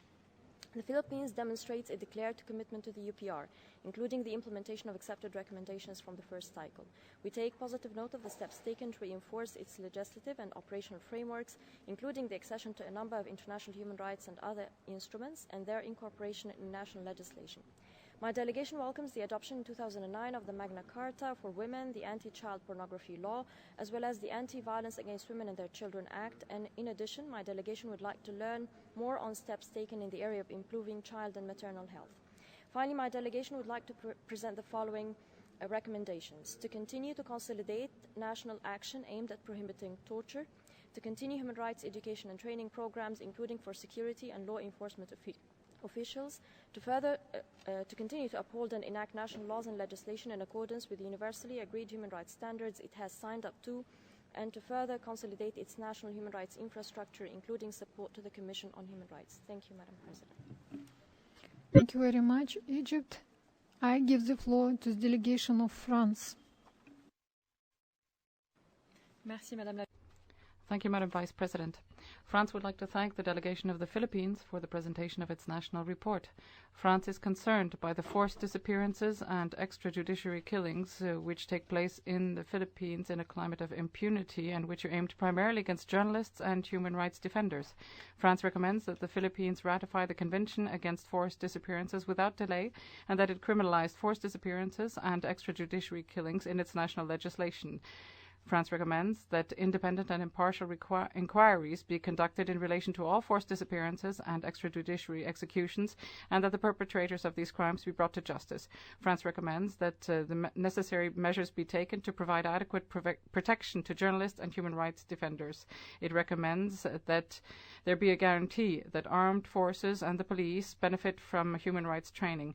France welcomes the recent accession of the Philippines to the OPCAT. We note, however, that acts of torture continue to be committed in detention facilities.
Thank you. Now, delegation of Holy See has the floor. Thank you, Madam Vice President. The Holy See welcomes the delegation of the Philippines. The national report highlights the progress made in the promotion and protection of human rights in the Philippines during recent years. Continuous efforts have been made by the government to respect human rights as an essential pillar in the peace process within the country. In April 2010, the Supreme Court approved the rules of procedure for environmental cases, which serve as a significant catalyst for far-reaching reforms in environmental litigation and protection. Also, the increasing access to justice by the PUA program is commendable, and it unclogs court dockets of civil cases involving the PUA. We are also pleased to hear about the Department of Agrarian Reform that plans to distribute millions of hectares of agricultural lands. The country, however, is still confronted with some human rights procedure, like some cases of extrajudicial killings, torture, physical violence, and enforced disappearances. My delegation wishes to present the following recommendations: to work toward the complete elimination of torture and extrajudicial killings, and to intensify efforts to carry out the prosecution of such crimes, to continue in the successful policy of combating the trafficking of persons at the national level, and to participate in such efforts at the international level, to step up efforts to meet the basic needs of the society's exposed groups, in particular the millions of migrants and seafarers, and to increase measures on the right to education, to ensure equal access to education for all children. Thank you, Madam Vice President. Thank you very much. I give the floor to the delegation of Hungary. Madam President, Hungary warmly welcomes the delegation of the Philippines to the 13th session of the UPR and would like to thank them for their presentation. We commend the government for positively engaging with the EU Justice Support Programme aimed at strengthening the capacity of the criminal justice system, the Commission on Human Rights, and civil society organization in order to reduce extrajudicial killings and enforced disappearance in the country. Hungary notes with satisfaction that as a result, there has been a significant decrease in the number of extrajudicial killings in the Philippines. We also welcome the establishment of a national monitoring mechanism in this regard. We recommend the government to update the Council on the findings of this mechanism and the measures taken to address this issue, including the results of the relevant court procedures. Hungary welcomes the variety of legislative initiatives that the Philippines have taken to address the issues of child abuse, corporal punishment, and protection of children in armed conflicts. We would like to know more on the efforts of the government to improve children's rights to education, with special attention to children with disabilities and street children, to ensure equal access for all children to quality public education nationwide. We have received some disturbing information on the situation of children in detention. Therefore, Hungary recommends the government to follow up the recommendation in Chapter 6 of the HRC resolution on the rights of the child adopted this March. Thank you, Madam President. Thank you. I give the floor to the delegation of India. Thank you, Madam Chair. Madam Chair, we thank the delegation of the Philippines for their presentation today and for their national report. We appreciate the ongoing efforts being made by the Philippines as a follow-up to the first cycle of the UPR. We commend the efforts of the government of Philippines in mainstreaming human rights in the economic and social growth agenda, particularly through the Philippines Development Agenda Plan of 2011-2016. We encourage the Philippines to continue its human rights-based approach to development and give special attention to vulnerable groups such as women, indigenous peoples, children in armed conflict, and in conflict with the law and returning overseas workers. As a major sending country, addressing the issues concerning migration is naturally an important priority for the Philippines. We appreciate the role of the Philippines in the drafting of the implementing protocols of the ASEAN Declaration on the Protection and Promotion of the Rights of Migrant Workers and its other initiatives to promote human rights within the Southeast Asian regions. We welcome the commitment of the government of the Philippines to continue efforts in transforming its security sector into one that is compliant with human rights, international humanitarian law, and the rule of law. In this regard, we welcome the launch of the Armed Forces of the Philippines International Peace and Security Plan, the Bayanahan Plan. We wish the Philippines well in all its endeavors to promote and protect human rights in the country. Thank you, Madam Chair. I thank you, India, and give the floor to the delegation of Indonesia.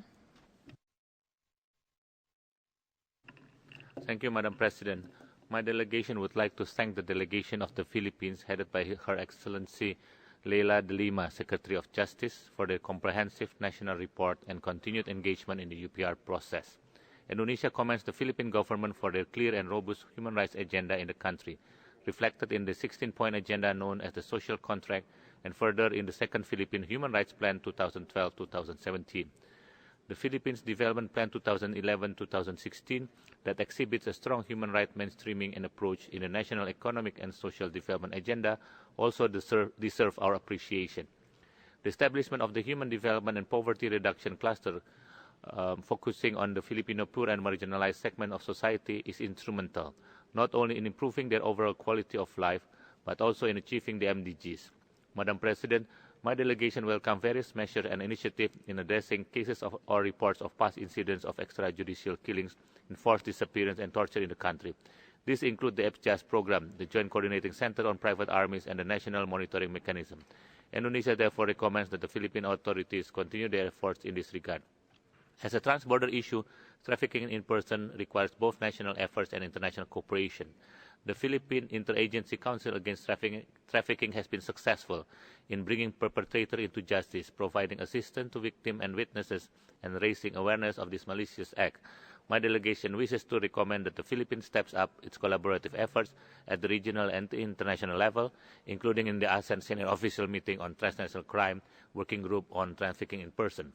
To conclude, Madam President, as an ASEAN fellow member, Indonesia would like to offer its best wishes to the Philippine government and people in their further endeavor toward the promotion and protection of human rights at all levels, including in the context of the ASEAN Intergovernmental Commission on Human Rights, as well as promotion and protection of migrant workers and their families. I thank you. Thank you very much, Ambassador. I will now give the floor to Her Excellency Ms. Leila de Lima and the delegation to respond to questions which have been raised so far. We now have the honor to respond to some of the questions raised. But before that, let me state that we appreciate very much the recognition given to the Philippines' efforts and achievements to promote and protect human rights. As Singapore has put it, issues like EJKs are complex issues, and we are gratified by the recognition given to the government stepping up of its efforts to address these complex issues of EJKs, enforced disappearance, and torture. And more about that, let me assure the body that the Philippine government have addressed them, still addressing them. We're doing it through our criminal justice system, which is continually being enhanced by the state with the assistance from our domestic and international partners as priority cases. And as a matter of fact, these cases that have been verified by the authorities as genuine cases of EJKs, enforced disappearance, and torture are going through separate stages of proceedings from investigation to prosecution, and some are already in courts undergoing trial. Now, it is not out of lack of effort and indifference that these challenges have arisen. Indeed, where evidence was adequate, the Department of Justice filed cases even against those perceived to be beyond the reach of the law. These cases involved human rights violation and even corruption. Going by the premise that corruption is the chief violator of people's human rights, the Aquino administration, being a transformational one, remains steadfast in fighting corruption and poverty. Our level of success in such areas is an important measuring stick in determining the success of our human rights. Now, on the question of what measures are being undertaken to record accurately cases of EJKs, enforced disappearance and torture, and monitor the progress of these cases, we have actually created a task force, a special task force in the Justice Department to gather, to collate, and to monitor the progress of these cases. And then we have entered into a memorandum of agreement with the Independent Commission on Human Rights of the Philippines in order to jointly monitor the progress of these cases. And we are looking at a tripartite arrangement, a national monitoring mechanism, which envisions a tripartite undertaken by the human rights and the CSOs and NGOs to review all pending cases of EJKs, enforced disappearances and torture, and determine bottlenecks that impede the progress in the resolution of these cases. It is also through this mechanism that we will be able to try to reconcile the varying figures of extrajudicial killings and forced disappearance and torture being reported officially by the state, by the Independent Commission on Human Rights, and by the various NGOs and CSO. It's always difficult to try to reconcile these figures, but insofar as the state is concerned, we go by the validated or verified cases of EJKs and forced disappearance and torture. And as we have repeatedly highlighted, there has been a marked decrease in the figures. We are stepping up our efforts towards successful prosecution and especially conviction of these important cases.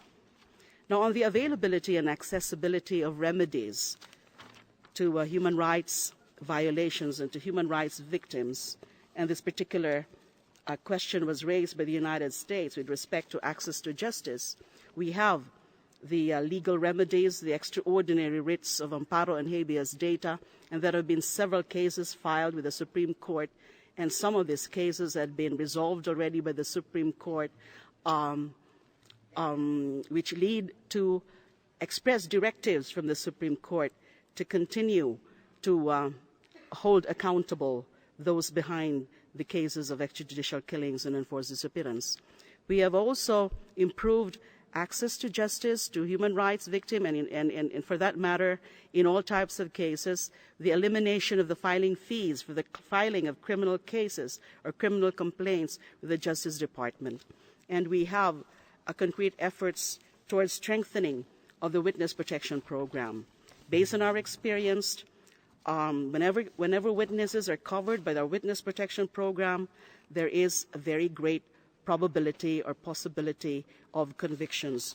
And as a matter of fact, the current rate of convictions in Witness Protection Program covered cases is at about 94 or more than 94% conviction rate. On the on the allegations or concerns about lack of effective avenues available to victims of torture and how we will be able to fully implement the anti-torture law, well, we have already came up with the rules and regulations implementing rules and regulations of our anti-torture law of 2009. And as a matter of fact, there have been a few criminal complaints for torture already filed, and one such case has also already led to the finding of probable cause against a suspect, a police officer, whose act of torturing a criminal suspect was caught on video. So a criminal case was filed already in court. On the Rome Statute, we are pleased to reiterate that the enactment of our IHL law, or Republic Act 9851, and the 2009 enactment of the Anti-Torture Act, and the Bill on Enforced Disappearance, these are all to comply on the rule on complementarity under the ICC. And more about Republic Act 9851, or the Act on the crimes against IHL, genocide, and other crimes against humanity. Since its promulgation in 2009, the Philippine Armed Forces has included this law in its education and training activities, advocacy programs, and the Armed Forces of the Philippines has also partnered with the International Committee of the Red Cross for the integration project of IHL and this law, the IHL law in the AFP. Now, members of investigative bodies within the AFP, like the Provost Marshal, Judge Advocate, and Inspector General, had been undergoing training on this law. On the issue of depositing the instrument of accession to the OPCAT, let me inform this body that the Philippine Instrument of Accession signed by our President in December 9, 2010 to the OPCAT was deposited by the Philippine Permanent Representative to the UN in New York on 17 April 2012 and enters into force for the Philippines on the 30th day following the deposit, which was on 17 May 2012. At this point, Madam President, let me also respond to several questions or concerns relative to the standing invitation to UN special procedures. The Philippine government is open to constructive dialogue and cooperation with international human rights mechanisms, including special procedures of the Human Rights Council. Each request for a country visit is seriously studied and evaluated by all concerned agencies of government. Given the reality of limited resources, we unfortunately cannot accept all of the numerous requests. Nonetheless, we have invited a significant number of UN human rights and human rights-related mechanisms to the Philippines since the previous 2008 UPR, which reflects our commitment and openness to active engagement with the international community on human rights.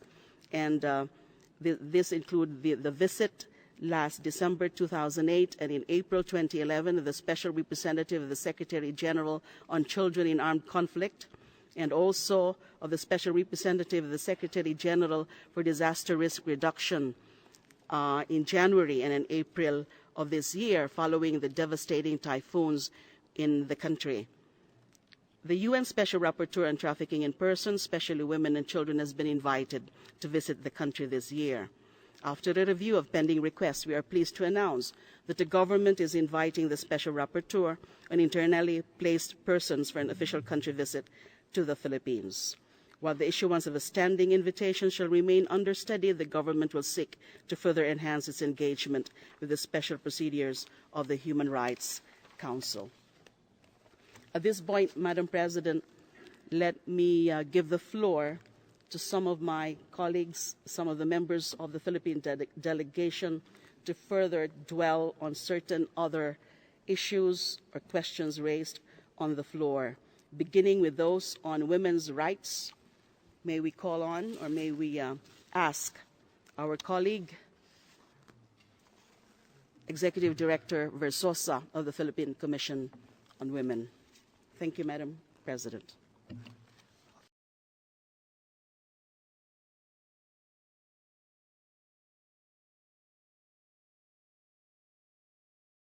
Thank you. Many of you commended the Magna Carta of Women. Implementation plan of the Magna Carta of Women is called Women's Empowerment and Development Towards Gender Equality, or the WEDGE Plan, where we use the participatory process and a human rights-based approach in its formulation. This results-based companion plan to the Philippine Development Plan, covering the 5 key result areas mentioned in the opening statement, is due for completion in the middle of this year. Aside from the creation of village violence against women desks mentioned earlier, gender and development focal points are being established and strengthened at the national and local levels, including foreign posts, to accelerate gender mainstreaming in policies and programs and to improve gender budgeting. We appreciate the support of Spain for a 3-year project on strengthening the implementation, monitoring, and evaluation of the Magna Carta of Women. This capacity-building project will strengthen and replicate and build on local and national convergence models and supports and services for women's economic empowerment and social rights, which are being piloted with the support from Canada and the UN. The Magna Carta of Women is being popularized through information caravans, radio programs, and employing social networking to reach as wide as possible marginalized women so that they will know what their rights are. It has also been translated in local languages. The Magna Carta of Women has also provided the review of some Philippine laws. The night work for women, for example, is now allowed. And awaiting enactment are the bill equalizing penalties for men and women committing sexual infidelity, a bill amending the Anti-Rape Act, and amendments to the Family Code, among other laws. With this law, many working women have also availed of the special 60-day leave for surgeries due to gynecological disorders. And with that, I'd like to move on in expounding on our efforts to promote sexual and reproductive health. Our government allots 11% of its annual budget for women's health under the Maternal, Newborn, and Child Health and Nutrition Program mentioned earlier. Rural health units are equipped with up-to-date medical equipment for safe birthing and essential newborn screening with trained health service providers. Working along the lines of the universal health care strategic thrusts, the poor's unmet need for family planning services is being addressed through the deployment of, as of April 2012, over 24,000 members of community health teams who enroll poor households in health insurance, which now cover maternal health and family planning. The teams also build a network and capacity for delivery of more long-acting and permanent family planning methods by upgrading public facilities and contracting private providers where there are gaps. The procurement and streamlining of the distribution of contraceptives according to the absolute number of headcount of target beneficiaries in our priority areas are currently being fast-tracked. On health promotion, advertising in broadcast and print media and support from academic, faith-based, and non-government communities boost public health programs such as reproductive and sexual health. Some roving buses nationwide are transformed into health mobile clinics and mobile breastfeeding stations, intensifying field monitoring for mother and children's health and other infectious diseases. Telecommunication companies also support prevention and control campaigns through SMS and internet-based schemes for data gathering. Now, while on the question on LGBTs, while an anti-discrimination bill promoting and protecting LGBT rights is still pending in Congress, our government has a number of developments in this area. The Magna Carta of Women states under its principles of human rights, non-discrimination on the basis of sexual orientation, among other usual status. Just this month, the policy and guidelines on protecting children in schools from abuse, violence, exploitation, discrimination, and bullying was issued, which includes in its definition of discrimination against children, sexual orientation and gender identity, being infected or affected by HIV and AIDS, being pregnant, among other grounds. The wedge plan I mentioned earlier, currently being drafted to operationalize the Magna Carta, includes a subchapter on LGBT rights. On HIV and AIDS, a task force is currently finalizing a national comprehensive HIV and AIDS strategic plan for the most at-risk populations. On LGBT representation, the Supreme Court upheld the qualification of an LGBT organization to run as a party list representative in the last 2010 elections. Thank you.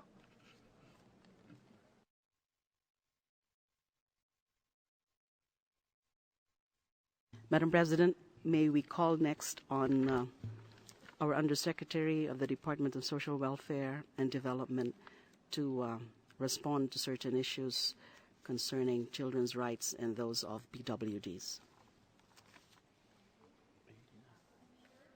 Access to quality education and fulfill the right of education of children towards achieving education for all, our government, through the Basic Education Sector Reform Agenda, seeks to address universal coverage of out-of-school youth, universal school participation, and elimination of dropouts and repetition, among others. We are conducting multi-shift and multi-grade classes, the modified in-school, off-school through distance education, basic literacy program, and accreditation and equivalency program. Mandatory kindergarten for 5 years old to better prepare them for entry to grade 1, and daycare services or supervised neighborhood play for children aged to 3-4 years old, and an 8-week curriculum to prepare children for entry to grade 1 who have not had early childhood care and development experience.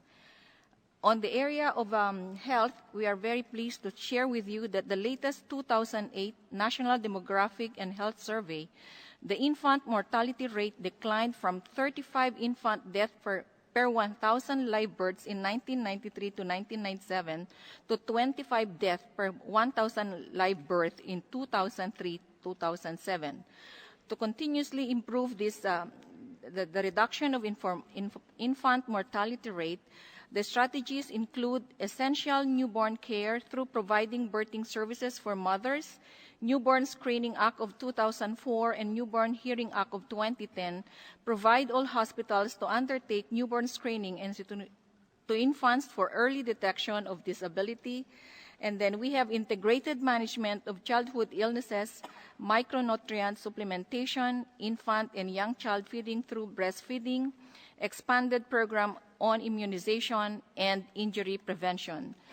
To support this, the conditional cash transfer as an investment in human capital, as of today, a total of 7.2 million children beneficiaries aged 0 to 14 years old, which is covered by this program.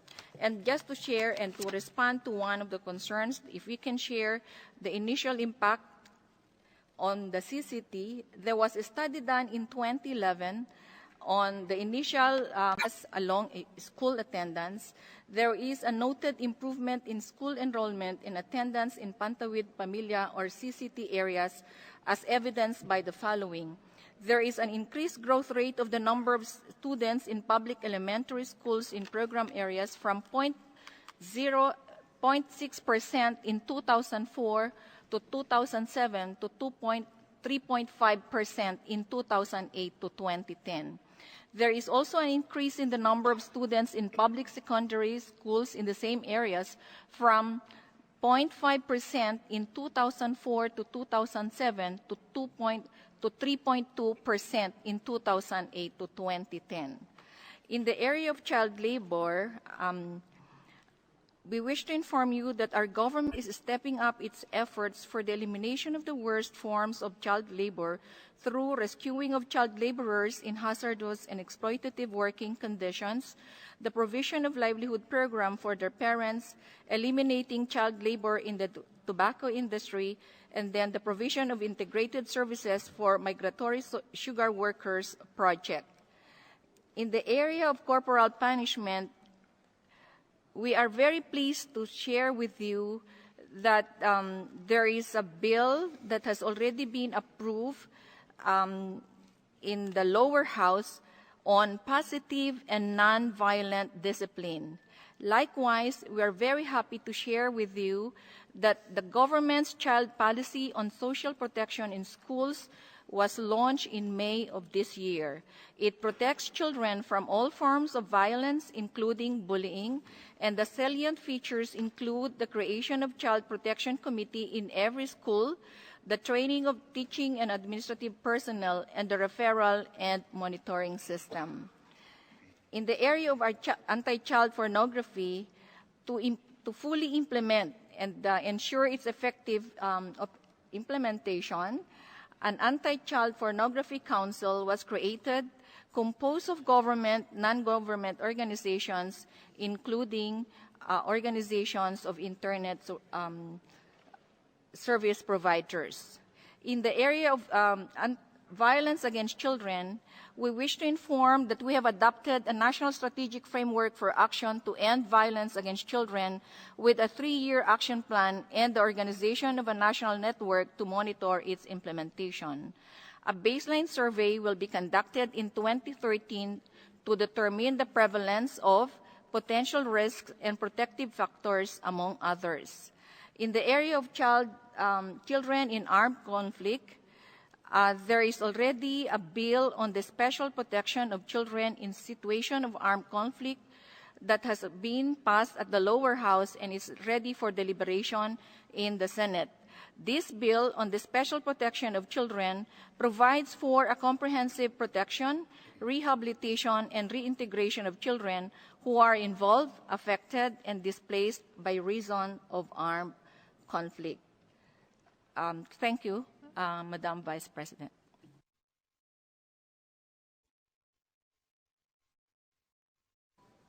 Madam President, that concludes our intervention at this point. May we now ask for the continuation of the interactive dialogues from the rest of the delegations. Thank you. I thank Your Excellency and the delegation of Philippines. We will now continue with our interactive dialogue. I give the floor to the distinguished representative of Iraq.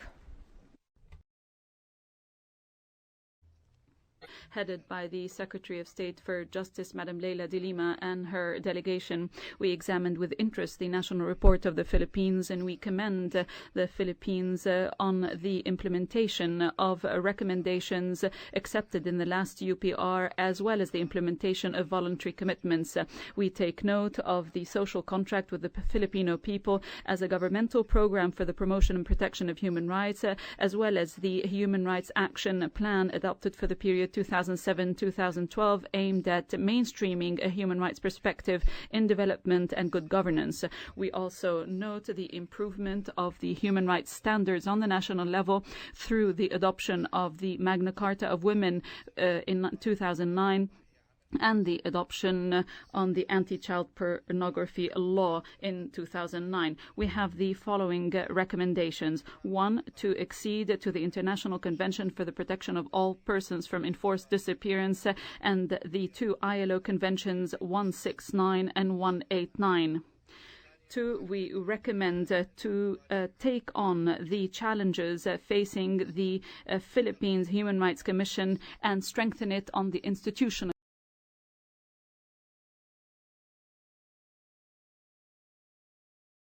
level. Thank you. Thank you. Now the delegation of Ireland has the floor. Ireland welcomes Her Excellency Ms. Leila de Lima and her delegation to Geneva and notes the achievements made by the Philippines since its last UPR, including ratification of the Rome Statute, the establishment of the National Monitoring Mechanism, and the development of the second Human Rights Plan. Ireland appreciates the policy work of the Philippines in the area of human rights and climate change. We also appreciate its work in the protection of its migrant workers. Ireland notes the adoption of the 2009 Anti-Torture Act. It is important that it be effectively and vigorously implemented, especially with regard to investigations, prosecutions, and access to rehabilitation services. Ireland hopes in this context that the Commission on Human Rights of the Philippines will be strengthened as necessary, as recommended by the Committee Against Torture and others. Ireland recommends that the Government of the Philippines effectively implement the Anti-Torture Act with a special focus on the responsibility of superior officers, access to medical services, and the establishment of a sufficiently resourced rehabilitation programme for victims.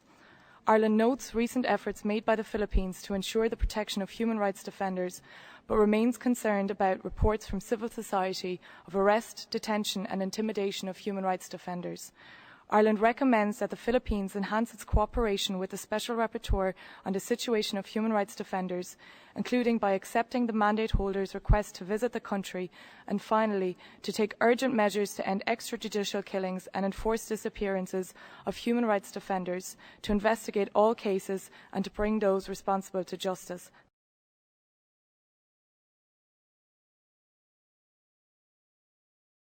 Thank you, Madam Vice President. To many of the core international human rights instruments and expect that it continues to guarantee their domestic application.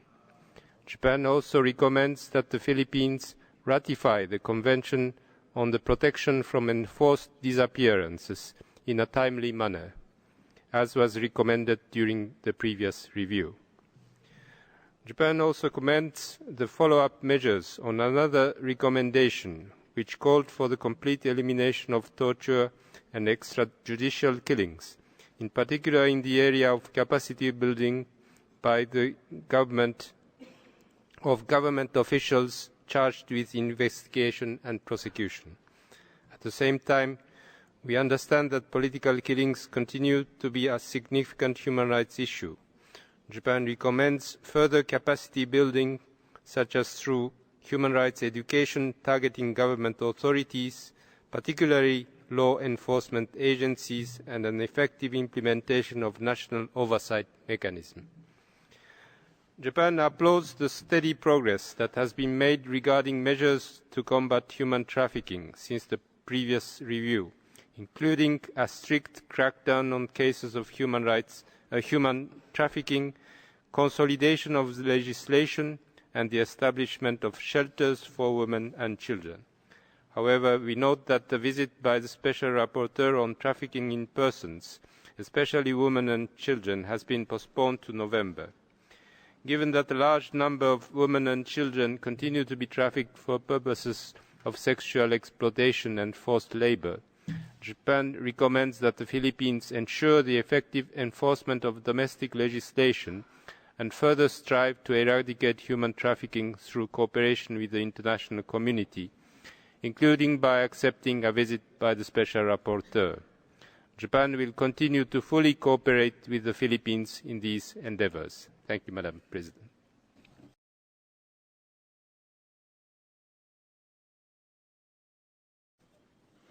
Thank you very much, Ambassador.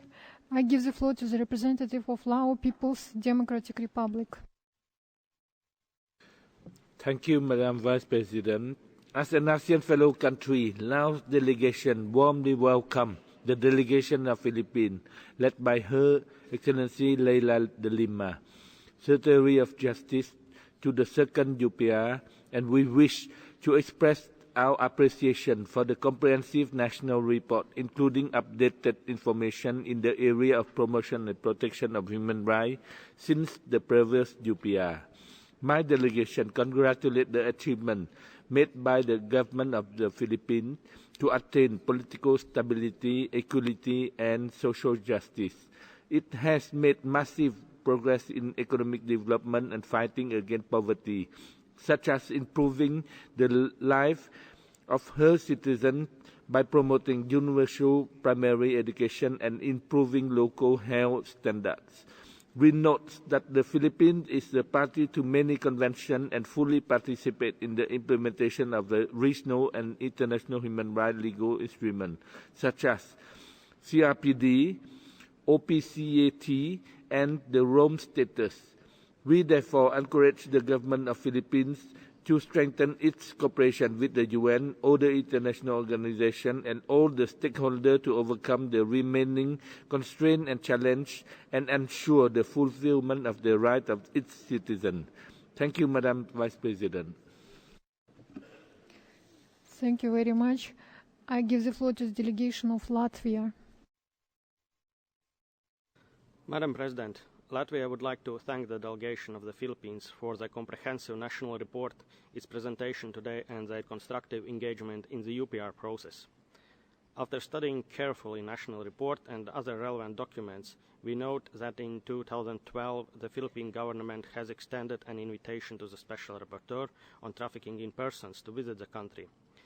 However, we also note that a significant number of requests by special procedures mandate holders to visit the Philippines have not been accepted yet. Latvia recommends to the Philippines to step up its cooperation with special procedures mandate holders by responding positively to the pending visit requests and eventually consider extending a standing invitation to all special procedure mandate holders of Human Rights Council. Latvia welcomes the recent decision of the Philippines to ratify the Rome Statute of the International Criminal Court, and we recommend to the Philippines to review its national legislation in order to ensure its full alignment with obligations under the Rome Statute, including incorporating the Rome Statute definition of crimes and general principles, as well as adopting provisions enabling cooperation with the court. Latvia commends the efforts undertaken so far by the Philippine government with regard to combating trafficking in human beings. However, we also note that many challenges still remain.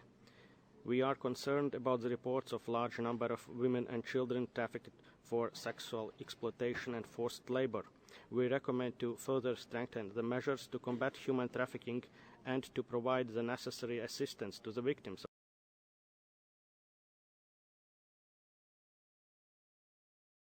trafficking. I thank you, Madam President. Thank you very much. I give the floor to the representative of Liechtenstein. Madam President, Liechtenstein welcomes the distinguished delegation of the Philippines headed by Her Excellency Leila de Lima and wishes to extend its appreciation for the presentation of the national report and the additional information just provided. Liechtenstein welcomes the initiatives in the Philippines aimed at promoting the right of the child. At the same time, we note the concern expressed by the CRC in 2009 at the prevalence of the corporal punishment against children in society, in particular in the home, as well as the lack of legislation with regard of the status of children born out of wedlock.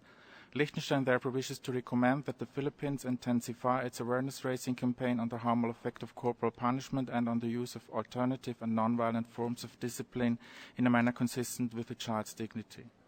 Liechtenstein also recommends that the Philippines enact legislation to address the status of children born out of wedlock.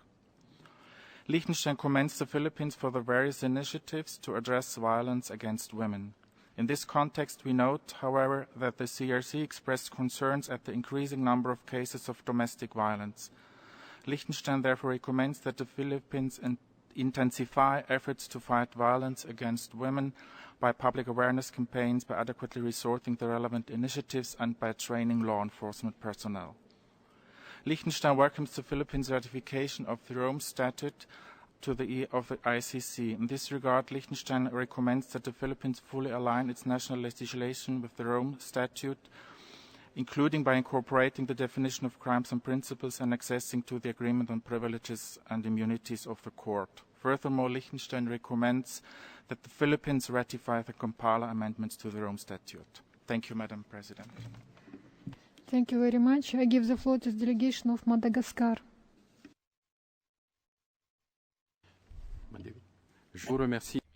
Thank you, Madam President. Madam President, the delegation of Madagascar would like to thank and congratulate the delegation of the Philippines on the very enlightening and exhaustive presentation it has just provided, and also for the high caliber and usefulness of its national report. This report recounts the efforts undertaken by the government of the Philippines to implement the recommendations which emerged from the first UPR cycle by adopting inter alia policies aimed at, first of all, mainstreaming human rights in the Economic and Social Development and Growth Program, the Development Plan for 2011 to 2016, and secondly, aimed at taking into account human rights in development and governance, the second Filipino Human Rights Plan, 2012 to 2017. More of my delegation knows with satisfaction the ratification of several international human rights instruments, more particularly the Rome Statute of the International Criminal Court and the Convention on the Status of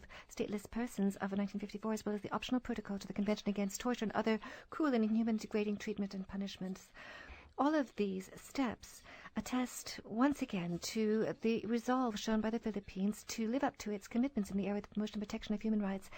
The follow-up to and implementation of the priority areas of focus of the government in the sphere of human rights and development deserve to be supported and further fostered.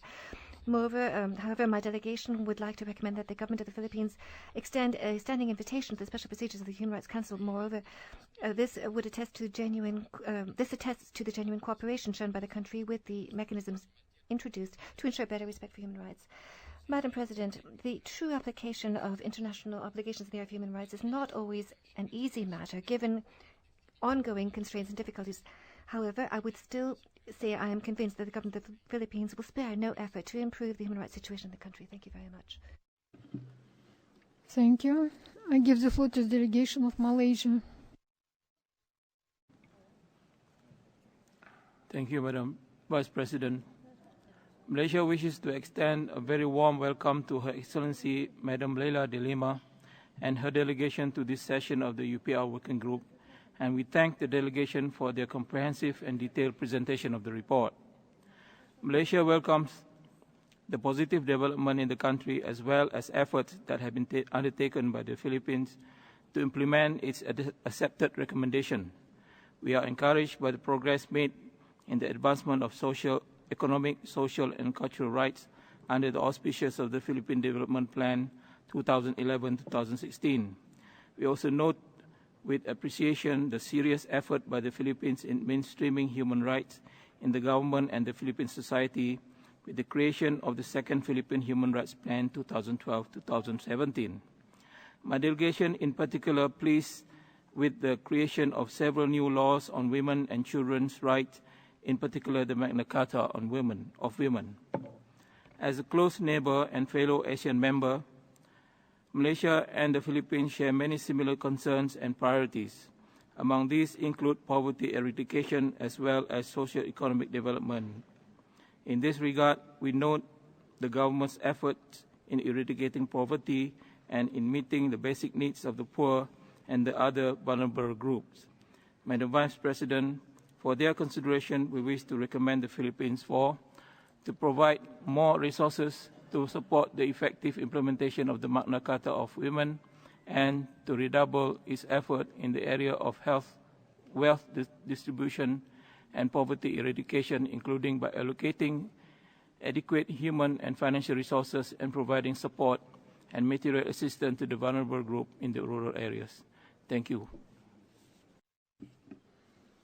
Thank you very much. I give the floor to the distinguished representative of Mexico. Thank you, Madam President. Mexico would like to welcome the delegation from the Philippines and thank Her Excellency, the Secretary, Minister, Department of Justice, for presenting the national report. Both the report and its defense attest to the advances and efforts made by the Philippines to protect and promote human rights. Mexico recognizes in particular the open-minded attitude of the state of the Philippines when it comes to cooperating with the international community so as to prevent and punish serious and systematic human rights violations through the ratification of the Rome Statute of the International Criminal Court. We would express our hope that its full implementation will be carried out as soon as possible. Moreover, we'd invite the Philippines to answer the following question. In line with the obligations undertaken as part of the ratification of the Convention on Persons with Disabilities, Mexico would like to ask what measures are being taken by the Philippines to ensure the participation of persons with disabilities in the generation and implementation of policies and programs related to their interests. Lastly, on the basis of the commitment of the Philippines to continue improving the human rights situation, we'd like to make the following recommendations: that it implement the Indigenous Peoples' Rights Act to ensure that economic activities, particularly mining, do not affect adversely the rights of indigenous people. Secondly, that it put into practice the necessary measures to implement fully the Act Against Torture of 2009, particularly emphasizing the need to investigate and punish culprits of such offenses. And lastly, that it accept the request from the Working Group on Enforced Disappearances to visit the country. Thank you very much, Madam President. Thank you very much. Now the delegation of Qatar has the floor. شكرا السيد الرئيس.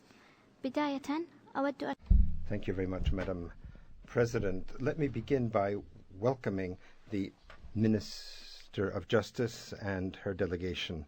We would like to thank the Minister for her presentation about the human rights situation in the Philippines, as well as the participative approach in the drafting of this report. This report mentions the significance of the efforts made by this country to promote the human rights and fundamental freedoms, and we welcome policies and programs and projects and procedures all adopted relating to the promotion and protection of human rights. And I'd like to mention the second National Plan for Human Rights, which aims at integrating human rights in development and governance. We value highly the policies, strategies, national policies adopted by the government to combat the trafficking of human beings, without, of course, leaving out the cooperation of the government at the national and regional and international levels to eradicate this insidious phenomenon. We have the following two recommendations. We call on the government to continue its implementation of the plans in its second program, 2012-2017, and to put more efforts into the achievement of the Millennium Development Goals. Finally, Madam President, we would like to wish full prosperity and full development for this country. Thank you very much. I thank the delegation of Qatar and give the floor to Myanmar. Madam President, my delegation warmly welcomes the delegation of the Philippines and appreciates them for presenting the comprehensive national report. We are gratified to note that the Philippines has achieved remarkable progress in the context of human rights. My delegation recognizes the constructive role being played by the Philippines as an active and outspoken member of the Human Rights Council. Finally, my delegation would like to recommend to the Philippine delegation, 1, to continue to play a leading role in the promotion and protection of rights of migrant workers, and 2, to intensify efforts on a national scale for sustainable use of natural resources. I thank you, Madam President. Thank you. I give the floor to the distinguished representative of New Zealand.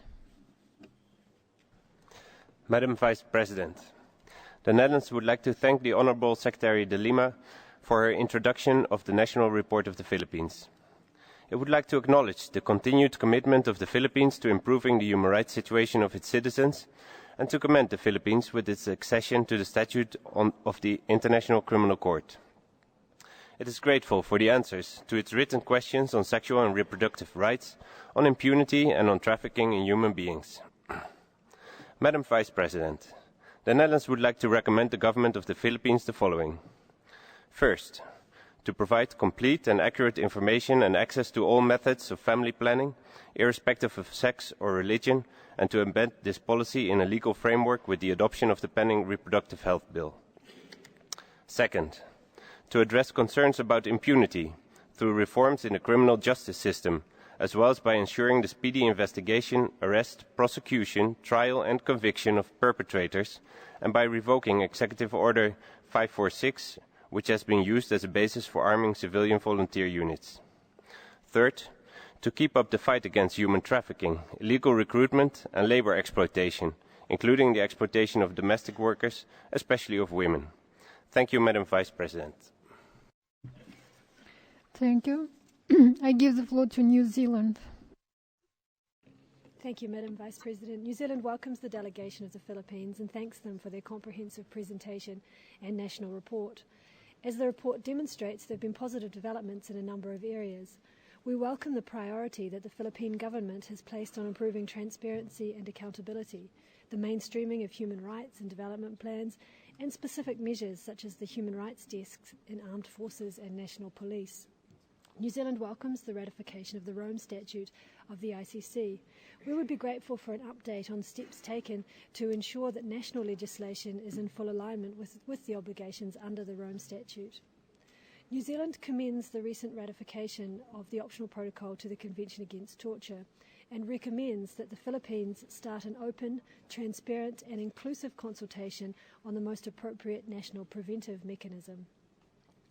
New Zealand notes the concerns expressed by the CEDAW Committee and other UN mandate holders regarding preventable maternal mortality in the Philippines and on the impact of restrictions to healthcare and services on women's rights. New Zealand recommends that, in line with its international obligations, the Philippines take steps to increase efforts to ensure the rights of individuals to decide freely and responsibly the number, spacing and timing of their children, and to have the information and means to do so, and the right to the highest attainable standard of sexual and reproductive health. We would appreciate hearing more from the Philippines on its plans to enhance the promotion of the rights of persons with disabilities. Finally, New Zealand appreciates the positive role the Philippines has played in promoting human rights within ASEAN and is pleased to continue its cooperation with the region on human rights matters. I thank you. Thank you. I give the floor to the delegation of Nicaragua. Muchas gracias, señora. Thank you very much, Madam President. Nicaragua welcomes Her Excellency Minister de Lima and her delegation and would like to thank them for the report presented this morning concerning the recent strides forward made by the Philippines in the area of human rights. We would like to highlight the endeavors made by the Philippines, both through its accession to new international human rights instruments and also through the adoption of new laws and the design of national policies. Inter alia, we would highlight the Filipino Development Plan 2011-2016. We would also like to underscore the progress made by the Philippines in the promotion of the rights of vulnerable groups, inter alia women, children and migrants. Nicaragua wants to recommend that the Philippines continue making efforts to ensure that these new development programs are aligned with its international human rights obligations. Moreover, we would recommend that the country continue encouraging the empowerment of women in Filipino society. Lastly, Nicaragua would call upon the Philippines to continue upholding its policy of human rights as one of the fundamental pillars of its human rights-based public management approach. Thank you very much. Thank you very much. Now the delegation of Norway has the floor. Madam, we warmly welcome the delegation of the Philippines and the presentation of the national report. Norway also welcomes the efforts to implement the National Action Plan on Women, Peace and Security, and we remain committed to assisting the endeavors for a lasting peace in the country. Young people can be agents for social change and development. We recommend that the government endorse a closer cooperation with national and international human rights institutions and work for the full and effective participation of young people and youth-led organizations at all levels, from local to international. We also recommend the Philippines to engage in a closer contact with UN bodies and inter alia accept the request by the Special Rapporteur of Human Rights Defenders to visit the country. We welcome the Philippine accession to the Rome Statute of the International Criminal Court. On the other hand, institutional deficiencies and weak law enforcement mechanisms hamper the implementation of basic human rights, including for children.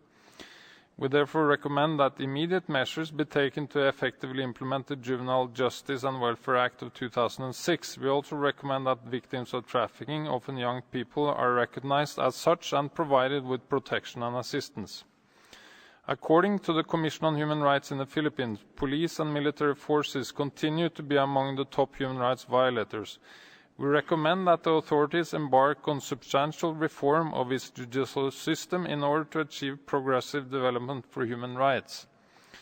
Norway welcomes the recent resolution made by the UN Commission on Population and Development, supported by the Philippines. We recommend that the government establish a legal framework in order to help women and men develop knowledge to enable them to decide freely and responsibly on matters related to their sexuality, including their sexual and reproductive health. Thank you. Thank you. I give the floor to the distinguished representative of Pakistan. I thank you, Madam President. Pakistan welcomes the delegation of the Philippines and wishes to thank the Honorable Secretary of Justice for providing an update on the latest developments in the field of human rights in her country. Over the period of last 4 years, the Philippines has introduced several laws, policies, programs and projects in the domain of human rights that clearly manifest the political will of the government to advance human rights agenda. We note with appreciation the resolve of the government to mainstream human rights as a tool for ensuring good and effective governance. The same resolve is reflected in the second Philippine Human Rights Plan, 2012-2016, which is based on the 16-point social contract that serves itself a comprehensive guide for the promotion and protection of human rights. We appreciate the emphasis of the Philippines on advancement of economic, social and cultural rights in order to create employment, combat poverty and social disparity, thus raising the living standards of its people. We recommend that the Philippines continue strengthening institutional measures to realize economic, social and cultural rights. Madam President, we are pleased to learn that the Philippines has enacted a series of legislation during the reporting period for the promotion and protection of women's rights. In particular, the Magna Carta of Women, signed in 2009, is a comprehensive document to protect women's rights in all situations. The Philippines has introduced speedy, simplified, informal and inexpensive procedures with the view to increase access to justice for poor people. We would appreciate if the delegation could apprise us on the feedback received from the litigants about the effectiveness of these procedures. In conclusion, Madam President, we commend the active role of the Philippines at the UN to promote interreligious and intercultural dialogue and wish the Philippines success in its endeavors in the promotion and protection of human rights. I thank you. Thank you. I give the floor to the delegation of Palestine.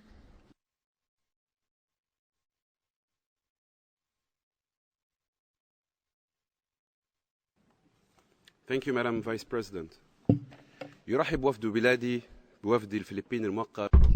Thank you very much. My delegation would like to welcome the delegation of the Philippines, and we would like to thank them for their presentation. It shows how attached Philippines is to promote human rights, and thus these human rights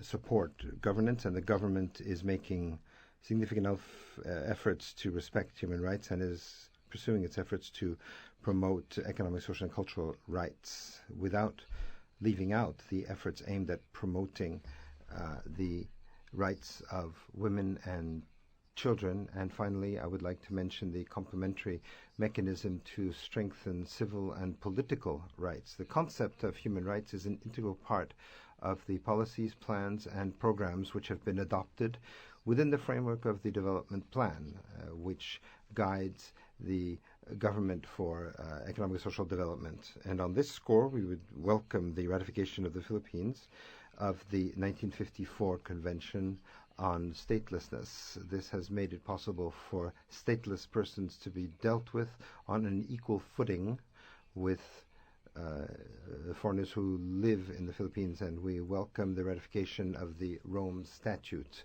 on the ICC. We have the following recommendations to offer. Number one, study the possibility of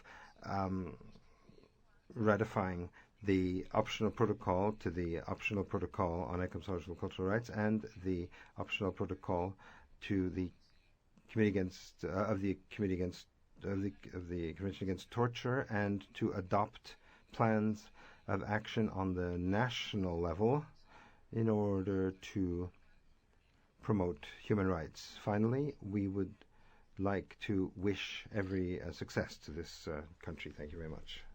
Thank you. I give the floor to the distinguished representative of Portugal. Thank you, Madam Vice President. Let me start by extending a warm welcome to the delegation of the Philippines, led by Her Excellency Leila de Lima, the Secretary of Justice, and thank her for the presentation of the national report. Portugal commends the increasing efforts of the government of the Philippines in the promotion and protection of human rights, and would also like to highlight the progress in the areas of anti-corruption, good governance, and poverty alleviation, and the Philippines' leading role in the development of ASEAN human rights pillar. We further welcome the pledge to strengthen the Commission on Human Rights, especially in broadening its mandate to include monitoring of economic, social, and cultural rights. Madam Vice President, we would like to recommend that the Philippines engages further with this Council and its mechanisms and considers positively the pending requests for the visits by mandate holders, and extends an open invitation to all special procedures of the Human Rights Council. Portugal welcomes the steps taken regarding the empowerment of women and would like to recommend the review and repeal of all discriminatory provisions that still exist in national legislation to achieve de jure and de facto gender equality. We would like further to recommend that the Philippines signs the optional protocol on the International Covenant on Economic, Social, and Cultural Rights, ensures free and effective birth registration for all children, and extends the prohibition of corporal punishment to the home and the family. I thank you. Thank you. I give the floor to the delegation of Morocco.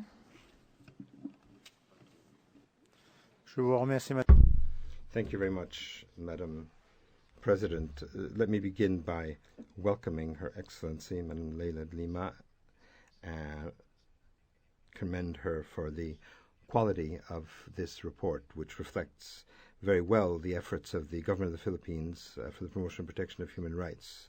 My delegation notes with satisfaction the information provided in an extremely detailed way about the follow-up for each and every one of the recommendations from the first review of the Philippines back in 2008. My delegation commends the government of the Philippines for the strategies adopted in the area of human rights over the course of the last few years, in particular the social contract with the people of the Philippines, where the main points for the promotion and protection of human rights are included. My delegation considers this initiative as a good practice which involves the systematic taking into account of human rights as an instrument to support good governance and efficiency, and we encourage the Philippines to share this experience with the international community. My delegation would like to have some additional information about the main lines of this contract, in particular as regards fighting corruption and poverty. In addition, and given the role of the delegation of the Philippines in the elaboration and adoption of the United Nations Declaration on the Education and Training in Human Rights, my country would like to know whether this contract includes a section relating to this particular subject. Finally, we would like to make the following recommendations. The Philippines should pursue its efforts at promoting education and training in human rights, in particular for capacity building of law enforcement officials. Thank you very much, Madam President. I thank you, Ambassador. Excellencies, ladies and gentlemen, this was the last speaker on our list. All statements will be posted on the UPR extranet. I will now give the floor to Her Excellency Ms. Leila de Lima for her final remarks.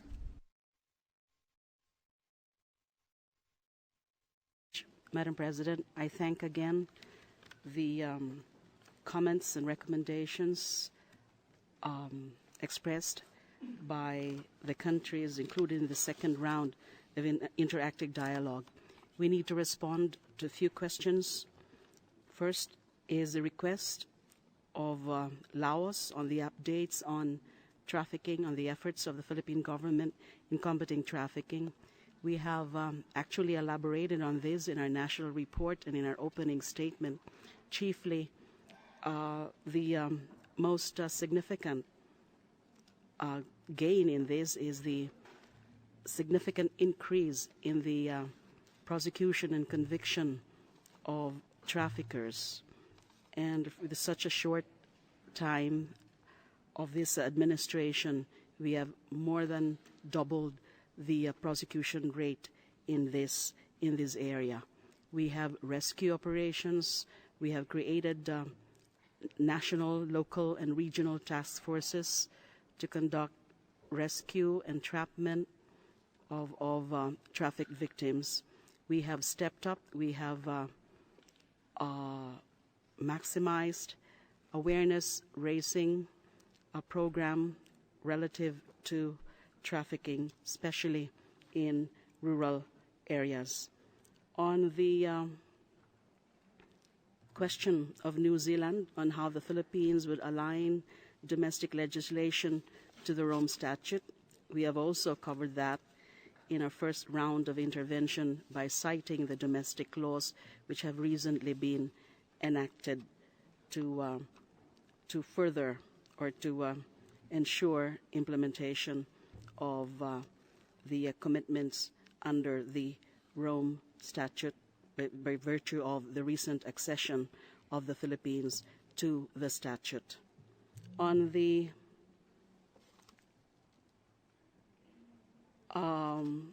updates on actions to address concerns of PWD, may I again give the floor to the Undersecretary of the Department of Social Welfare and Development. These updates were requested by Mexico and New Zealand.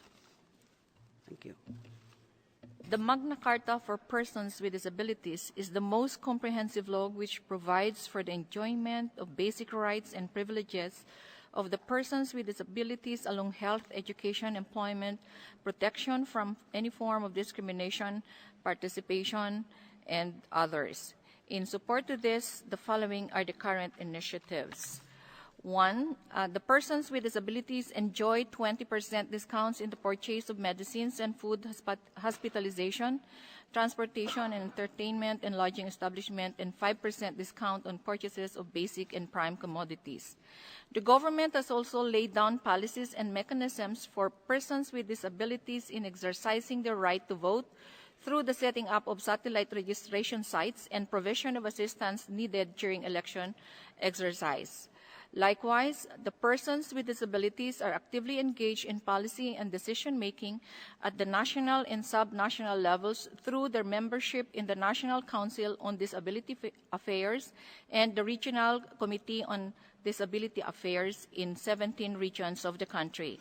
Likewise, they are one of the 14 basic sectoral councils under the National Anti-Poverty Commission, comprising of 15 member representatives from different sectoral areas. In addition, the government is also promoting a non-handicapping environment which aims to promote physical accessibility on built environment and social accessibility on regulations, systems, and people's attitude towards the sector. This is a very pioneering effort that allows inclusive development of persons with disabilities.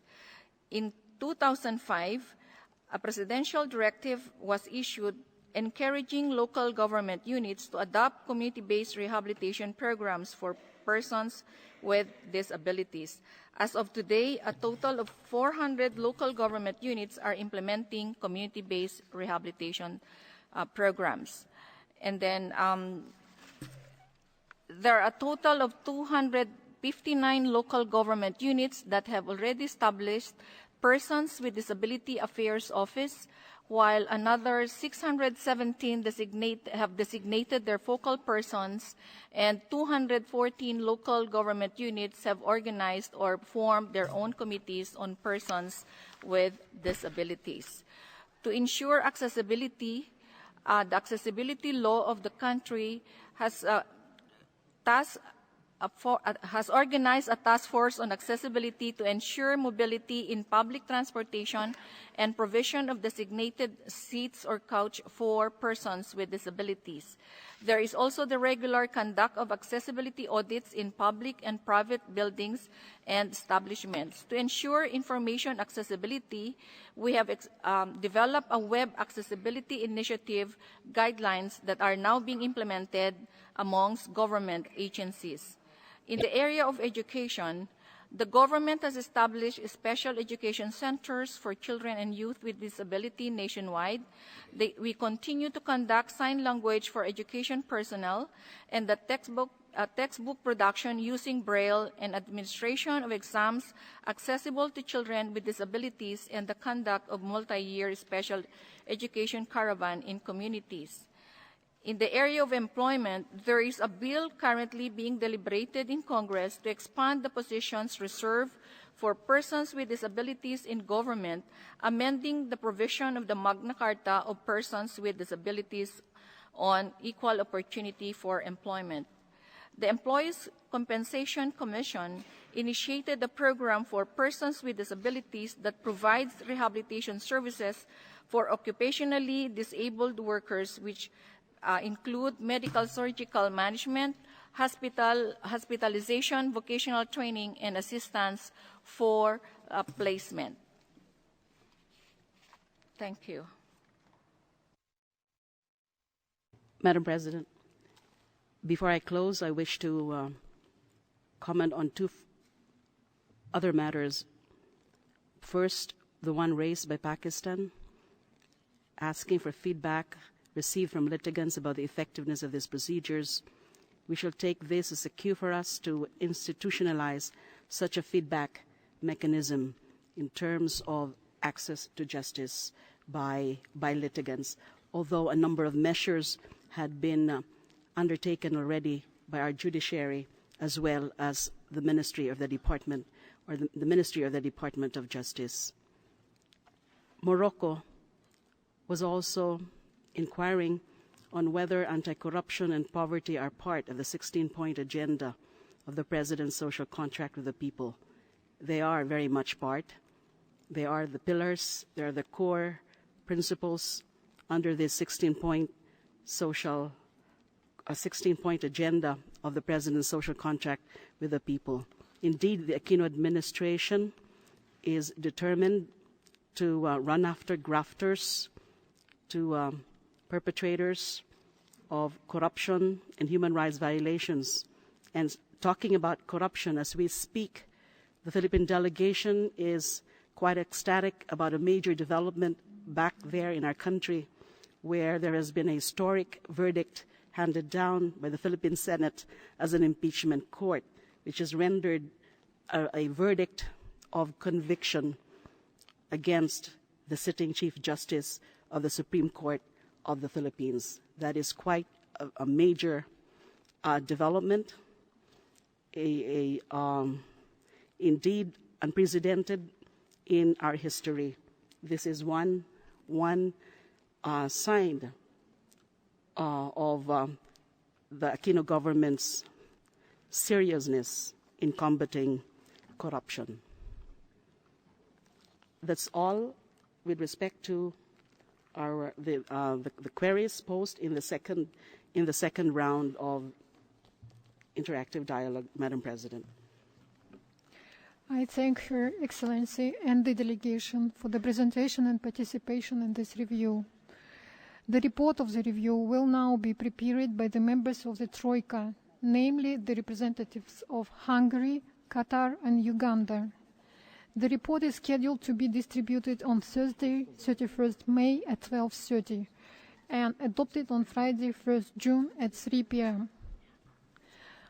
I would like to inform you that in accordance with the timetable for the session, the draft working group report of the United Kingdom of Great Britain and Northern Ireland should have been distributed at 12:30. The Secretariat has been informed that has been a slight delay. Accordingly, the report will be circulated to all missions and posted on the UPR extranet as soon as possible. We will reconvene this afternoon at 2:30 p.m. for the review of Algeria. In view of the number of speakers inscribed, please note that the speaking time will be 1 minute and 30 seconds for all.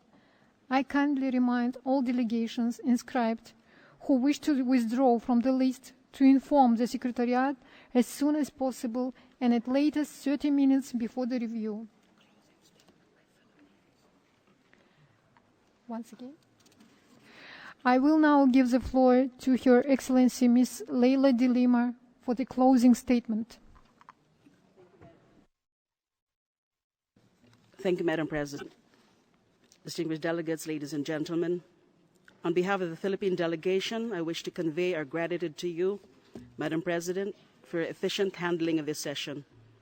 I also wish to sincerely thank all the delegations that participated in the interactive dialogue, as well as all the stakeholders of the UN Human Rights Council for their interest in the Philippine government's continuing mission to promote and protect the human rights of its peoples.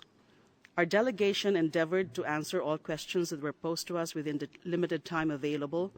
We deeply appreciate the recognition given to the government's efforts and its humble achievements in the field of human rights. We likewise openly acknowledge that many challenges remain and that much more work needs to be done. Madam President, the Philippine delegation came here to Geneva not just to share what it has done for and about human rights, but to genuinely listen to views and constructive criticism on how it can further improve the implementation of its human rights obligations.